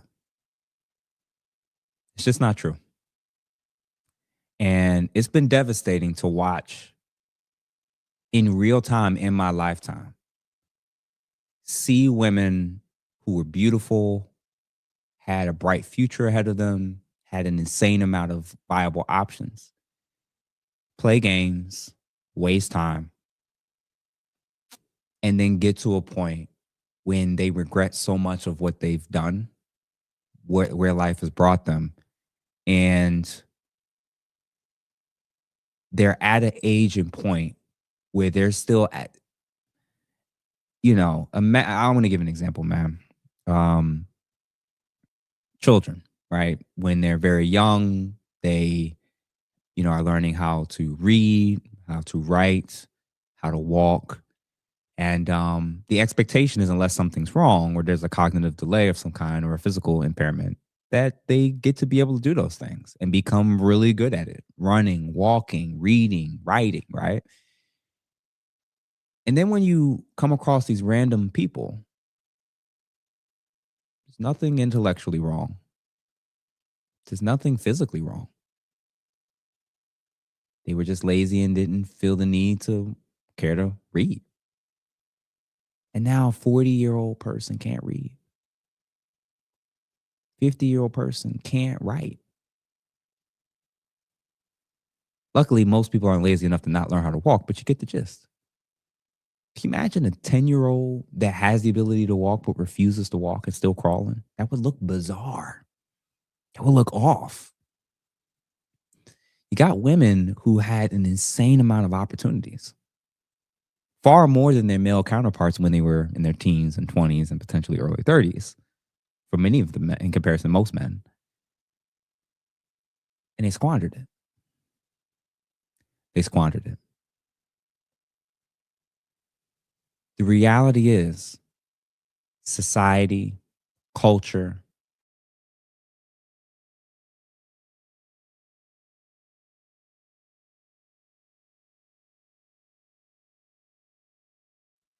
there are no consequences for waiting too long, according to them. To wait to have children, to become a mother, to start a family, to get married. Have fun, they say. That's fine. You need a decade of fun. You need 15 years to find yourself. Did you need 15 years to start your fucking career? How much, and then why can't you have fun and experiences and have positive experiences with the man you want to spend the rest of your life with? Remember, you could always have gone back to go back to school. You could have always learned a trade. You can't always have a child. You can't always start a family of your own. No one's saying that you got to come out at midnight when you turn 18 and now you got to jump into this stuff. What I am saying is that 18 to 21 range, that's, for a lot of people, I think that's a great sufficient amount of time to have a hell of a lot of fun with as little amount of responsibilities. When you're waiting till 30 and things aren't fair, things aren't good, I'm just going to tell you, man, they lied to you. They lied. And it's unfortunate that it takes men, it takes society, and it takes the dating market to reveal to you that you were lied to, you were conned, you were fooled. And misery loves company when it comes to old, vindictive, evil feminists who hate men, hate the nuclear family, hate traditional marriage, hate tradition, and they convinced you that they wanted you to be on the same team.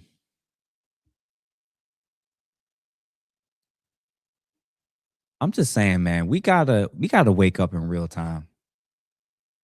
They convinced you that motherhood and marriage and having children with a man that you want to spend the rest of your life with was something you can wait 20 years to decide about, and that all of you are going to have a viable option on the other side. I'll be honest with you, Sarah Fatnot, who has a major podcast and platform. Shout out to her. She generally speaking does a lot of speaks a lot of truths, both men and women, and she's very direct with women's delusional thinking and whatnot. Shout out to Jake Smith 1273 for the $4.99. Let me wipe my screen off. That man spitting facts right now. Appreciate you, bro. Y'all, a lot of y'all are not gonna have her outcomes. Yeah, she's in her early 40s and she just got engaged to a guy who makes 6 or 7 figures. That's an anomaly. Feminists are trying to convince you to base your life on anomalies and not the general, not what happens in general. More often than not, if you wait too long, there isn't a prince in shining armor waiting on the other side. It's not. They're not there. And the countless women that hit 30, 40s and beyond that talk about the regrets they have because of who they allow to influence them and who they listen to. What if I was to tell you a lot of the men that weren't super exciting, were fairly boring, fairly straightforward, and were very disciplined were the ones that weren't on the top of your priority list when you were younger? They were the ones that were willing to offer those things. And if he was doing his job, if he was doing what he was supposed to do, working on himself, building up himself, working on his finances, getting his house in order, getting himself ready, you know what happens. And y'all, many of you even seen it. Those guys level up. And now you know the guy that would have drank your bathwater and the guy that would have drove multiple states to come and see you for dates now won't even respond to a text or DM from you. And you know it. You're not single by choice. You're single because of choices like that. Let's get to number 7, politics.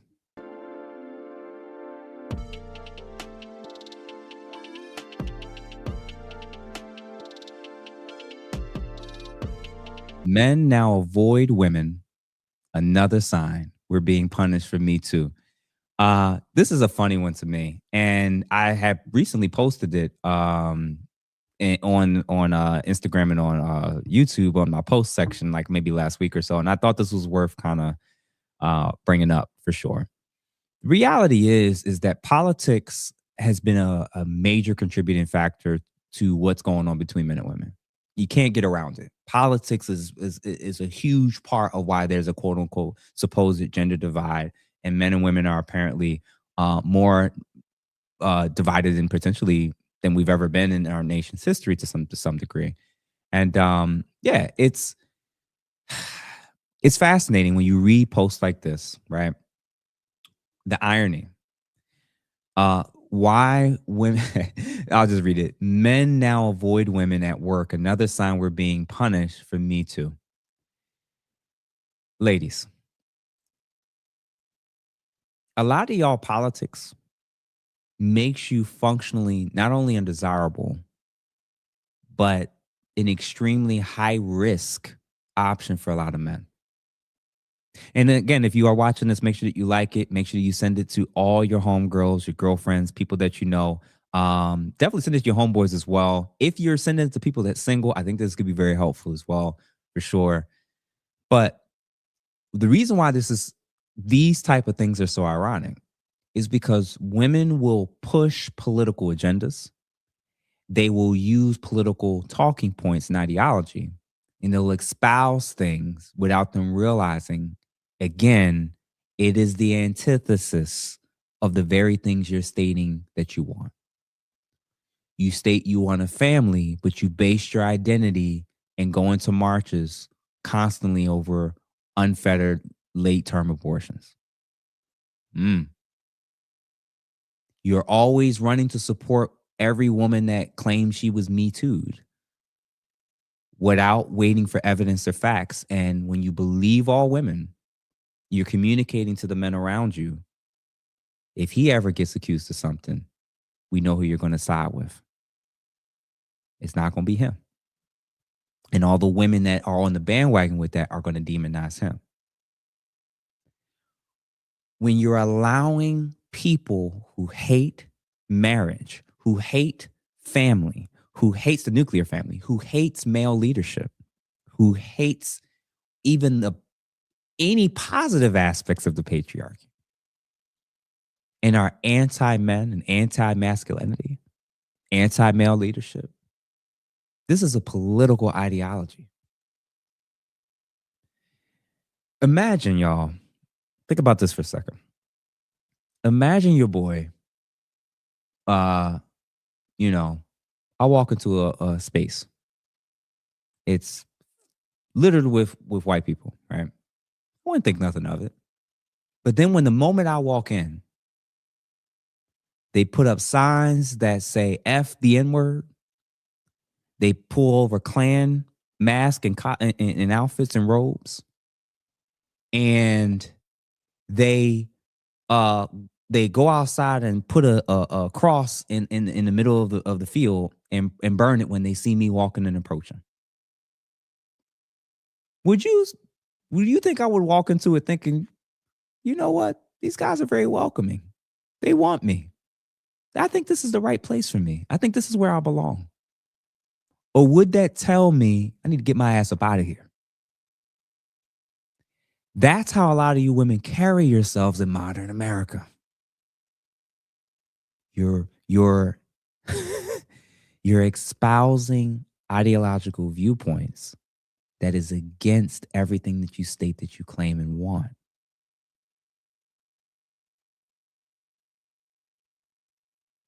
I ain't even got it. It's literally making you less attractive to the very men that you say that you want. Brilliant. Congratulations, ladies. Congratulations. Y'all have been amazing at doing a form of destruction towards women and their future and their hopes and their dreams that men could have only imagined that they would be capable of doing for and towards you all. Mr. Z Black Effect, $5, ladies, your autonomy cost. It'll cost you a little, it'll cost you a lot, but it will cost. Your autonomy will cost you a man and possibly stability. Yeah. Everything comes with a cost. Every decision, every choice, there's pros and cons that comes with it. So when you decide, you want to do what you want across the board and you're not interested in anything that men have to say or their perspectives, and you're cool with it being kind of demonized, that's cool. But the men that are smart and are paying attention, they're like, oh, she's very attractive, but everything that's coming out of her mouth is like pro women, even when they're doing horrible things. And she also comes off as like kind of man bashing, man hating. And, every time a man and a woman situation is kind of coming up.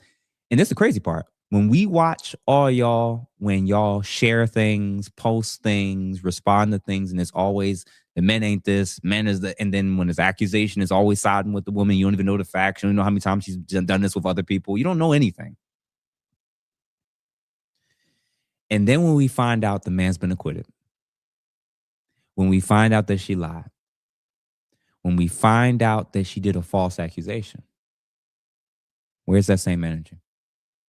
Where's that acknowledgement? I need to learn my lesson. I can't always rock with women. Y'all know women lie. Y'all know women lie to each other. Y'all know women lie to each other about how y'all look. And y'all think they won't lie about a man that they're not happy with or things didn't work out the way they intended? Come on, y'all. Come on, y'all. So, hey, BGS is in the building. Appreciate you, good bro. Appreciate you pulling up through. A lot of people, a lot of different people is pulling up in the building for sure, man. This is dope. This is dope. This is dope. So, again, shout out to everybody who's been watching this real quick. Listen, y'all, make sure that y'all like this if you haven't. Make sure you become a subscriber. Make sure if you can support the channel. It's $2.99 to be a member. That's the easiest cheat code way. Hit that $sign, whether you donate $2 or $3, we'll greatly appreciate it. And again, y'all, please make sure that y'all send it to all the women in your life and send it to all the men that are currently not in relationships, because I think this is very helpful for both sides, believe it or not. And yeah, Sarah Fortnite is absolutely an outlier. That's why so many of the other women who are also doing platforms, content creation that she's doing as well, aren't in anything that they're proud to brag about or actually put out there into the open. For sure. So listen, y'all, we're almost on the tail end because I know I've been kind of holding y'all for a while, and I'm thirsty as well because I didn't get nothing to drink before I started this for sure. So I'm going to wrap things up pretty soon. So now to number 7. Actually, we did number 7. So now we're going to get to number 8, which is social media, image, mouth, attitude, and selfishness. This is going to be a good one. Either deal with a married man that never tells you no, or your own man that tells you no 45% of the time. No, I'm dealing with the married man. Nah, I take the married dude. I'm sorry. I'm fucking with the married man. Married nigga. I'm sorry. Tell me yes. Everything. Oh, the married nigga. Yeah, give me him. I will deal with my man that tell me no because I'm going to beat him the fuck up. I'm taking the married guy because why am I with you? You keep saying no for. I want to go with the married guy. I don't like the word no, so. A married man. Married man. The married man. A married man. You're my little secret. My own guy that tell me no 45% of the time. A married man. Do a married man because 9 times out of 10 we sharing these niggas anyway. I mean, I guess I'm gonna have to take the married man. Like, why? I need to be told no sometimes. You can't always get what you want. This is how deep in a sunken place the modern feminist woman's mind is. I think I just be making stuff up when I say most modern women today, they want a yes man. They don't want a real man. They don't want a man that's going to challenge them. They just want somebody they can control and get their way 24/7. Out of all them women, it was only one with some kind of common sense. Modern women today, they don't want a man who challenges them. They want a man who obeys them. A man they can talk to like he's a child, boss around, get whatever they want, have their way 24/7. Modern women will scream, I want a real man, until a real man shows up, and then they crumble and crack under their pressure because they're not used to hearing no. They don't want nobody to tell them no. They always want to be right. They always want to have their way. And in no successful relationship does that ever happen. Do you think, like, because you feel that you're not like a feminist or whatever, you are better than other women? No, I don't. I'm a pretty humble person. Do you feel that we hate men? A lot of what you're saying does seem like man-hating behavior. I mean, I do think men suck. I think a lot, because of the patriarchy, a lot of men have arrogance and they mistreat women. Do you agree? No, I don't agree. So you think men don't mistreat women? I do not think that a majority of men mistreat women. So I do not. Why do you think there are phrases like, ugh, men suck? Because I think women are petty and dramatic. Okay, so just because like you're going against other women doesn't mean like men are gonna choose you. I'm not a pick me. I'm married. I'm already sold. I'm off the streets. The streets? Yeah, where all you are. So you think because I'm not married, I'm on the streets and I like really need a husband? You're really bitterly and desperately single, yes. You're obviously not happy. Your attitude does not scream, I'm happy and I love my life. Her voice was so annoying. Yeah, you're in the streets. I don't know why people think that if you've been trying for the longest to do relationships and it's not working, yeah, you're in the streets right now. You can get out the streets, but you definitely in the streets. You ain't covered, that's for sure. So as y'all saw, man, that first clip, man, that's what a lot of Black brothers is talking about, by the way, for everybody that's not aware. And this is the cheat code way. And I'm going to let the guys know, I've been talking about this for 8+ years now. This, my friend, If guys want to be savages, they could just modern women and how they move. A lot of you ladies, we know how y'all move to such a degree that there's guys that rock these that are not married because they know when they go out of town and they meet other women that's out of town, this actually is a magnet. Magnet. So just kind of keep that in mind. And Cardi B recently just had recently stated that her perspective was that when she got married, same thing with Aisha Curry, a lot of men stopped talking to them and approaching them the moment they find out she's married. A lot of women, it's the damn opposite. So social media, man, and it's not just what they espoused and what they stated. They're all stating something that they've probably seen and observed. The talking points, the second woman at the second clip accusing the other woman of being a pick-me because she's calling this woman out for demonizing and stating all men are trash and all sorts of craziness, whatever. Reality is, it's like your attitude, your mouth, your image matters. A lot of you have been rejected based off of social media alone. Men that understand how women operate and sees that the woman in front of him, based on what she said, what she espoused, or we're not aligned at all, or she's way off, oh, she's going to be a problem. If he's mature, and if he realizes and recognizes you are a legitimate high-risk liability, you know what he's going to do? Continue the date per usual, treat you well, and probably never speak to you ever again. What I just played is not unusual. I'm being honest. What I just played is not rare. It's not unusual. When you convince two consecutive generations of women that from a mental, philosophical, ideological standpoint, I'm the prize. I should be on a pedestal, which means he should be below me. He should never tell me no. If one man won't, another man will. Every man that doesn't work out with he lost out.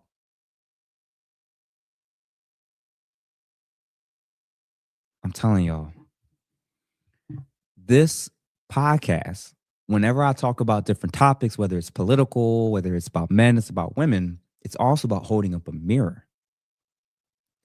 A lot of you didn't realize the image, the mouth, the attitude, the selfishness, what you're posting, what you're sharing, you're sending a message. And maybe there's a strong season in your life where you're like, I'm cool with that message being sent. But then we got all the adult stars, who then are now suing websites to try to get everything they've ever posted scrubbed from the internet, in hopes that if they decide to start a family, that those pictures and videos won't make it to their child's classroom when a peer is holding a phone up in front of the whole class or on the school bus and saying, look at Timmy's mommy. Good job, Mom. Good job. Insane. And again, this is kind of alludes to all the other stuff as before. I gotta realize, when you run around, keep saying, I don't need a man, I don't need a man, I don't need a man. Imagine going to a job interview. You sit down, you sit in front of the employer, and you say, I don't need this job. What are you here for? What are you here for then? I want people that want the job to be interviewing for the job. Why are you on this date? Why are you interacting if you know that the man is expressing interest and wants something serious with you, and you feel the need to tell me another fucking talking point that you're getting from off of social media? Ladies, the more talking points you use, the more things you're referencing from social media and influencers, the more that means you don't have a mind of your own. That's how we see it. And it's a fact.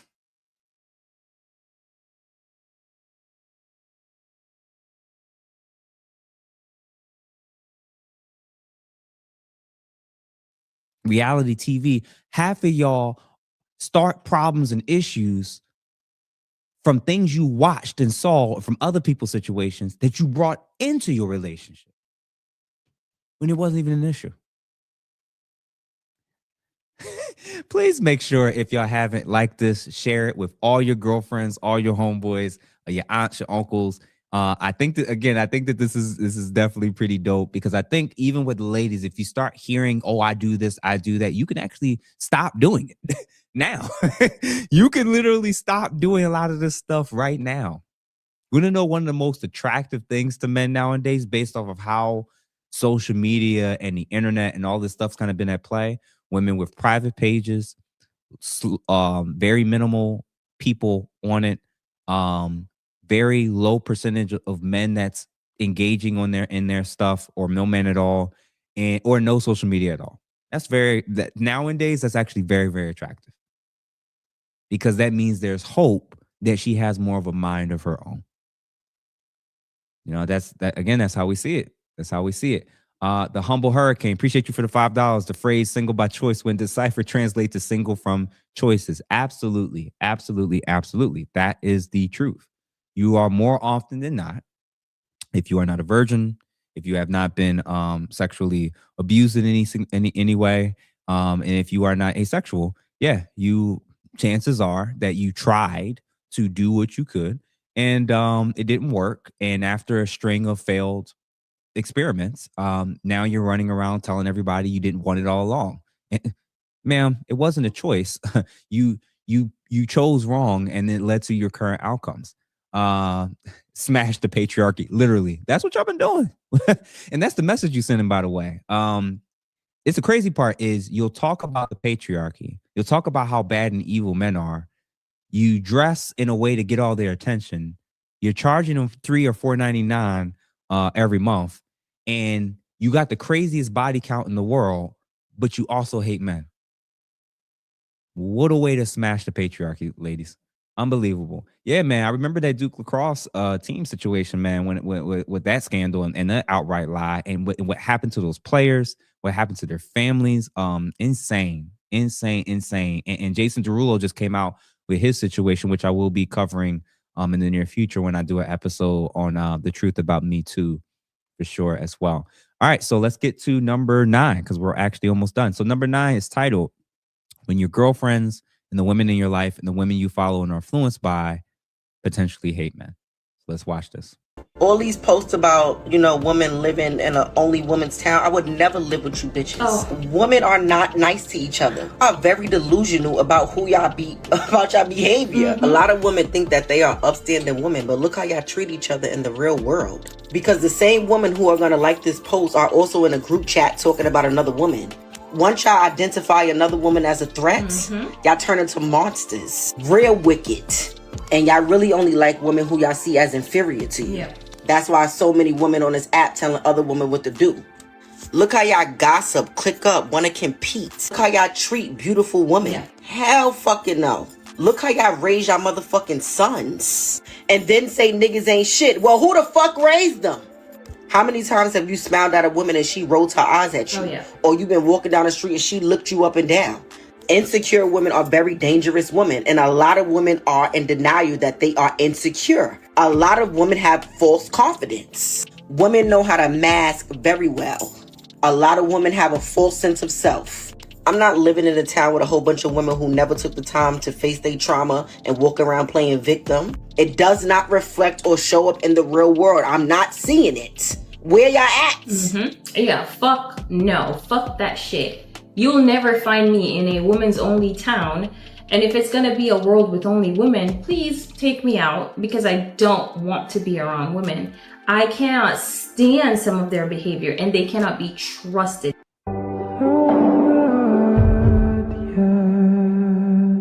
See, women will say some dumb shit like this, then wonder why no guy wants to commit to them. Like, oh, you think a guy's gonna tell you that you're his girl while you're talking to 10 other dudes? Yeah, for sure. For sure. My guy's taking a look at the whole facts and he's like, how does this one have 10 current owners?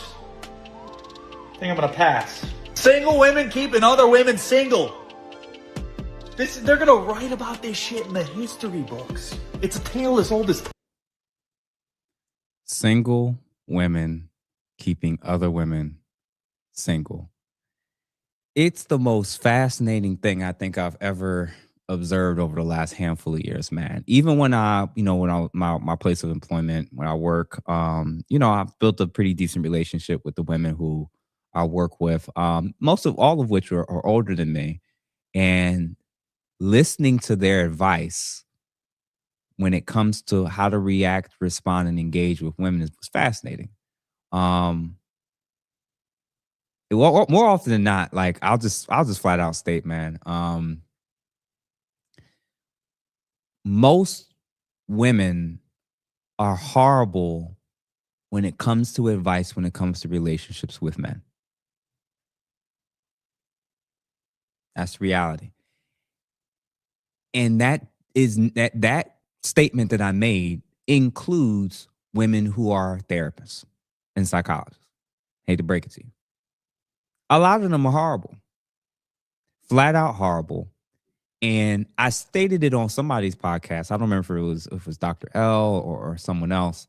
When I had stated, man, if we're engaging in therapy more than ever before, and women in mass, it's like you can't even almost find a woman who hasn't been to therapy.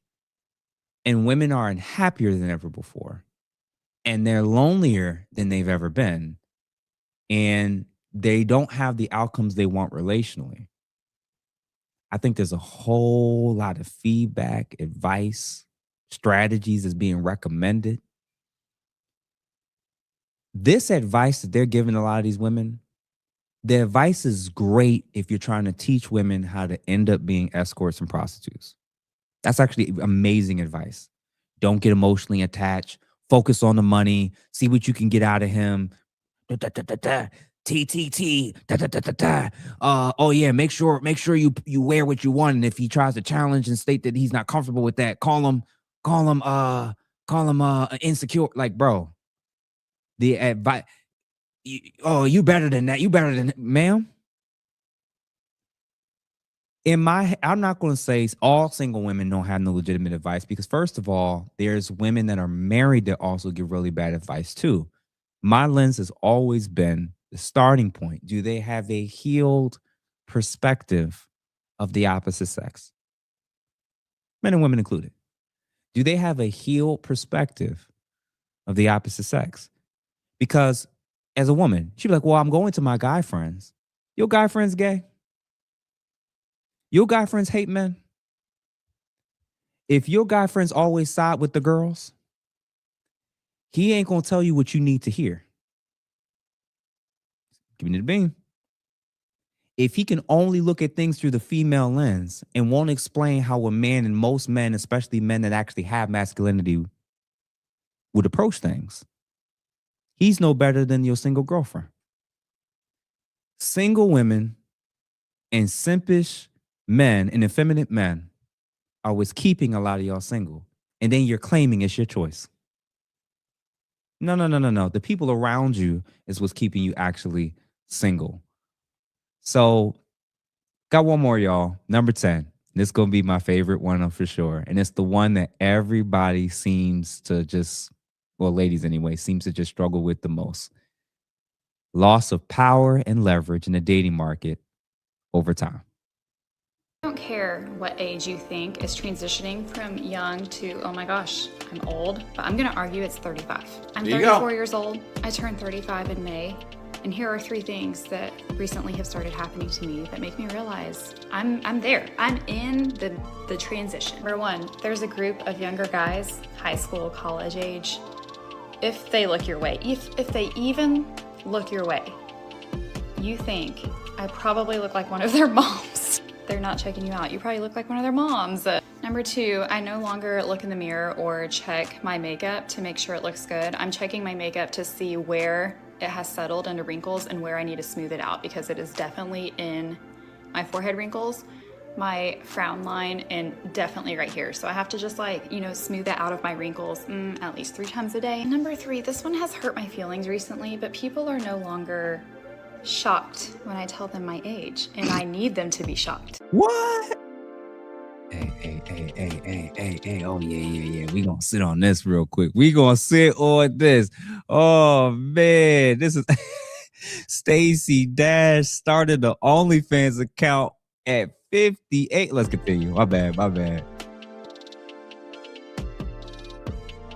One thing I notice about aging is people start to treat you so differently. When I was younger, people would be nicer to me. Like, they would go out of their way to talk to me, smile at me, hold doors open. Really? But as I've gotten older, what I'm noticing is that people, they don't do that. Shocking. It's almost like you become slowly more and more invisible. I feel like the only people that really see me are other middle-aged women. You know, it's like we give each other this knowing look.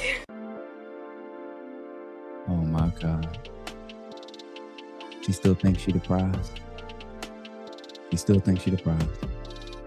My God. My God, why have thou forsaken me? You got 50-plus-year-old women starting OnlyFans, and they were famous. You got 70-year-old women still talking.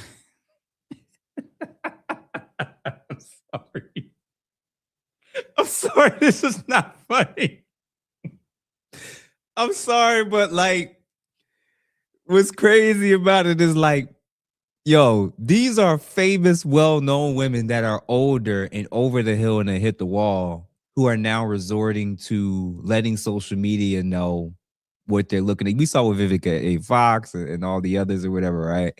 Then you got starting only. How you start OnlyFans late? Like, how you? I'm sorry.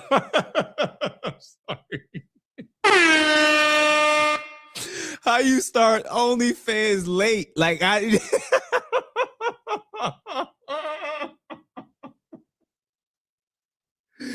yo, she should pay us to look at her OnlyFans. Like, what the hell? Like, yo, how you? I'm sorry, yo. The reality is, man, for some damn like, can you imagine being so close to qualifying for Social Security and the AARP card, and you like, now's a good time to start OnlyFans? What? Like, this is insane, man. This is insane. We're like, as a civilization, we are cooked. I know the ship is sinking. And even with me doing stuff like this is just an attempt to get some of the men and women that I can to get their life vests on before all this shit goes to hell, man. Because this is insane, man. We got 70-year-old women still talking about. I'm sorry. Listen, man. I'm not saying that there is no hope. I'm just stating that it's a very, very low likelihood that it's going to be out there, and it's especially the case if you're really well known and famous. Why? And if you're still moderately attractive. If you're 50, 60, 70 years old, and you're rich, well-known, and famous, and you still can't get a man or find a man that you want, that you can settle down with, listen, turn the stove off. Turn the oven off. Go ahead and put them oven mitts on. Them eggs is cooked. That's the reality of it. So all you ladies are still in your 20s, all you ladies are still in your 30s, all you ladies are still in your 40s and still have moderate level of attractiveness. You still have time to evaluate what are the things on this list that perhaps I made some mistakes on, could do radically different, and what do I need to change in order to put myself in a really, really good position for still the options of what I actually have realistically at this point in life based off of the past moves, past decisions, and where I am in life now. Tracy Ellis Ross is going to be 95 years old, still talking about she ain't settling. Ma'am. Listen, man, this is just what it is. It's what it is. So I like, and ladies, just as a cheat code, again, y'all got to start with social media. Start with social media. delete, remove, clean out, get rid of all the stuff that's the exact opposite of what it is that you think that you want. If you say, I don't want men to just see me only for my body, stop only showing off your body. You say, I want men to see me for valuing me for more than that. Well, show other things beyond that. A lot of y'all got to start with your damn wardrobes. You wearing hooker uniforms and want men to treat you like ladies. Cut it out. Stop the crap.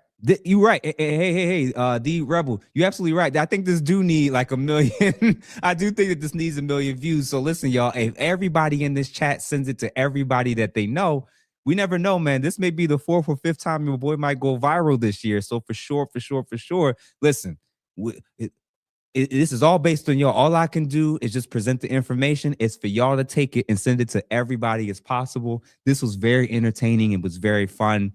I hope that this was very helpful for y'all. Ladies, my argument, find the best man you could find. Make a decision on one of two things, whether or not your cheating is non-negotiable. And for you, yes or no. And 2, even if that were to happen, would you be willing to stay with him? Not egregiously, if he keeps doing it. I'm saying, can you find a man that's the best that you can find, that wants you, that has the ability to cheat, probably won't, hopefully won't. But even if he does, would you be willing to still stay with a man like that? A lot of people would say, no, leave. You're more than welcome to do that. Something tells me most of you have been doing that. All through your 20s, all through your 30s, all through your 40s. And it turns out you all are learning a harsh reality. Outside of staying single after all of these options, after all of these situationships, after all of these mistakes, after all of these past guys, the guys you gave opportunities to that you knew you shouldn't have, and the guys that you should have given opportunities to that you ignored, and you keep leaving men after you keep doing that, that's one option, and you've already been doing it.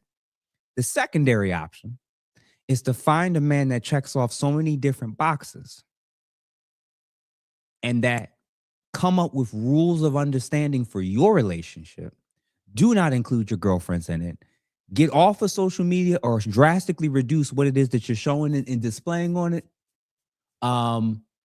Get yourself out of situationships. Be much more direct and clear and upfront about what it is that you're looking for, and ask for him, what does he think about that, and what's his timeline if he's in agreement with those things. And then hold him to those timelines, and then hold yourself to a standard that's above all the women around you. And you're already going to stand out in comparison to most other women. You ain't got to run to the church to try to help you, because ain't no men there. You ain't got to run to Islam, because we know you ain't believing that for the last 30 years of your life. Find the man that you want. Tell him what it is that you're willing to offer, give, serve, provide, and how to uplift him in his dreams and aspirations. State what it is that you're looking for. Ask if he's interested in that, and what's the timeline if he is, and get the hell out the streets. Divorce parties, your ass better not be there. Celebrating the 5th abortion, probably not the best spot. Wisest move. You shouldn't have Planned Parenthood in your contacts on your phone.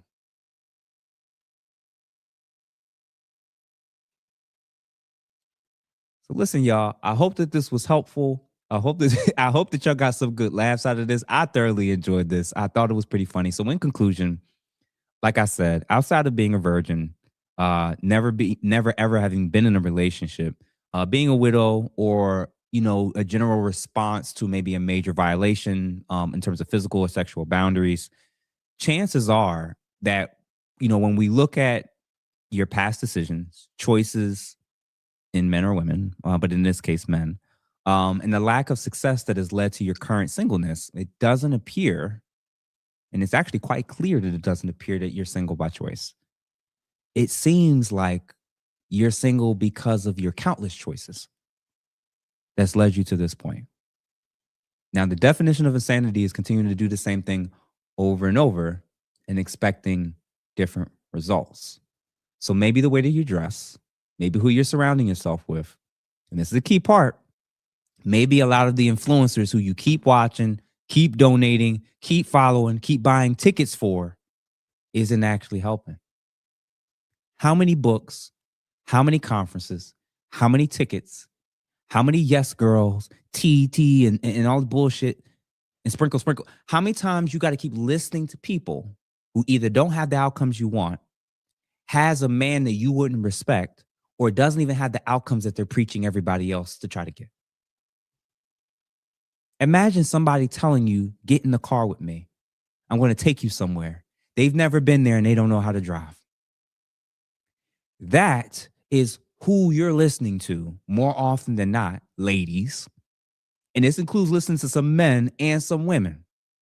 You're listening to effeminate men that aren't being honest about the things that I just laid out to you. And you're listening to women that's gaslighting you about your own behavior and how it's actually harming you. When you're getting ready to enter into 2026, make your New Year's resolution be, let me be a radically different woman than the woman that was described in these 10 things. How about that? Delete Planned Parenthood off your damn phone contacts.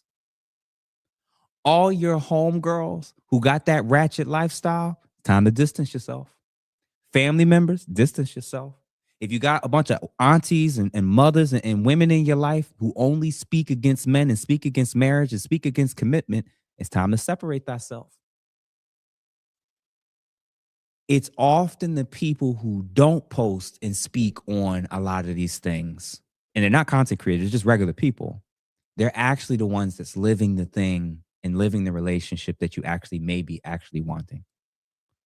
How about spending time and doing a girls' outing with women who seem to just figured out this femininity thing, who seem to carry themselves fairly classy?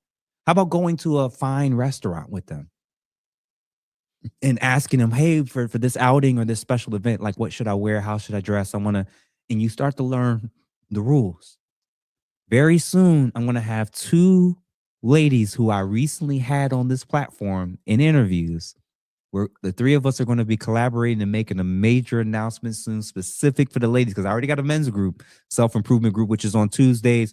Make sure you guys hit that link when you check my channel description bio section, where it's called School, SKOOL, where you can join the men's group, where we're covering these things as well. And for the ladies, I'm telling you right now, when I announce what it is that we got in store for these ladies, y'all gonna both laugh and see that I'm not just talking about this shit. I'm actually trying to do my small part to change some of this stuff in the direction of where we're going, man.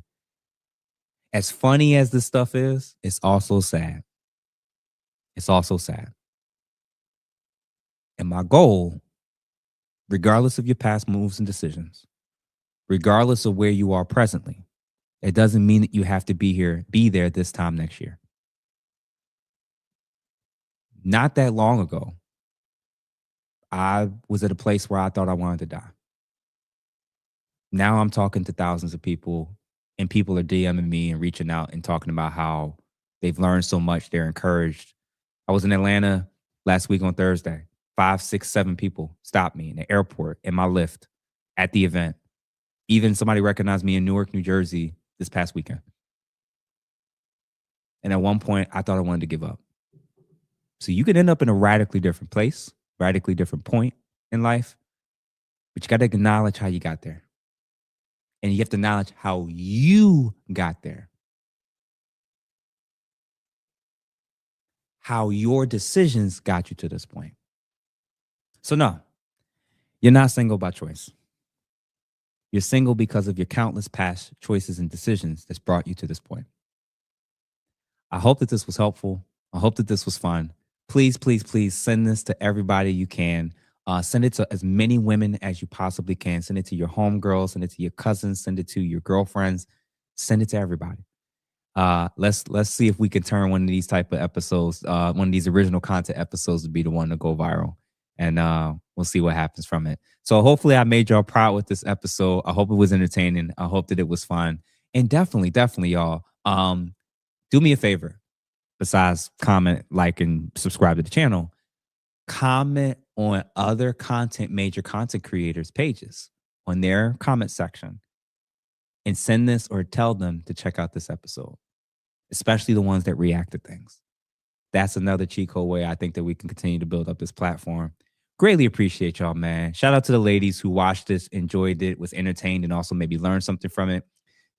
Hey, fellas, I know y'all pissed off that I put all the game out there, but I think we can't keep complaining about a dating market without acknowledging that somebody has to try to do something about it. And this is, again, one of my small ways that I think we can. So listen, man, have fun. Enjoy your night. Appreciate y'all. Feel free to continue commenting if you see fit. And it's, like I said, there's other ways to support, whether it's becoming a member, hitting the super chat $ button. Those are the two easiest ways, but you can donate to the Cash App. Different options. But listen, y'all watch this stuff. Y'all been holding it down, and honestly, I'm grateful. I'm appreciative, and I'm excited. So if you haven't, please make sure you watch the episode from last night with Dr. Curry. My original episode that I just released last week in terms of how to become a great master communicator. And then, like I said, I have the episode tomorrow, which is the truth about Black fatigue. And then the most unattractive people will probably be next week, as well as some potential big guests lined up. So once I get confirmation on those things, I will be announcing those for sure. So listen, y'all, your boy's tired. I think that this is actually probably this is definitely the longest one I've ever done, 2.5 hours. So this is definitely a new record for me. But the amount of people that stayed and watched this all the way through, I'm telling y'all, man, like, y'all keep helping me. Y'all keep looking out. Y'all keep supporting. I'm gonna keep doing it. And if we keep building this, I'll tell y'all this. This is my promise to y'all. If we double or triple the amount of people who are engaging in this, supporting it, subscribed, and are donating, and are members, I may be this time next year able to do this full time. And that may mean your boy will be putting out something every single day, or at least 5 days a week. I want to do that. I would love to be able to do that, but it's going to take a little ways for me to get to that point to financially feel that I can make the full jump and do this full time. So remember, y'all, your boy's working 9 to 5. I'm driving an hour commute there and back. I got a 1-year-old, so I got a lot on my plate. But if, y'all continue to help and support, then this is what I think I'm supposed to do. And it seems like y'all are really helping. So as soon as this is over, when you get the opportunity, send it to as many people as you can. And when you get the chance, refresh, come back to the video and hype the video. Hype. The hypes are even more important than the likes, believe it or not. So hype the video. And I'm telling y'all, stay tuned, because I got more and more and more to come. So appreciate y'all. Have a good night. And I'm going to talk to y'all soon on the other side. See y'all all tomorrow. And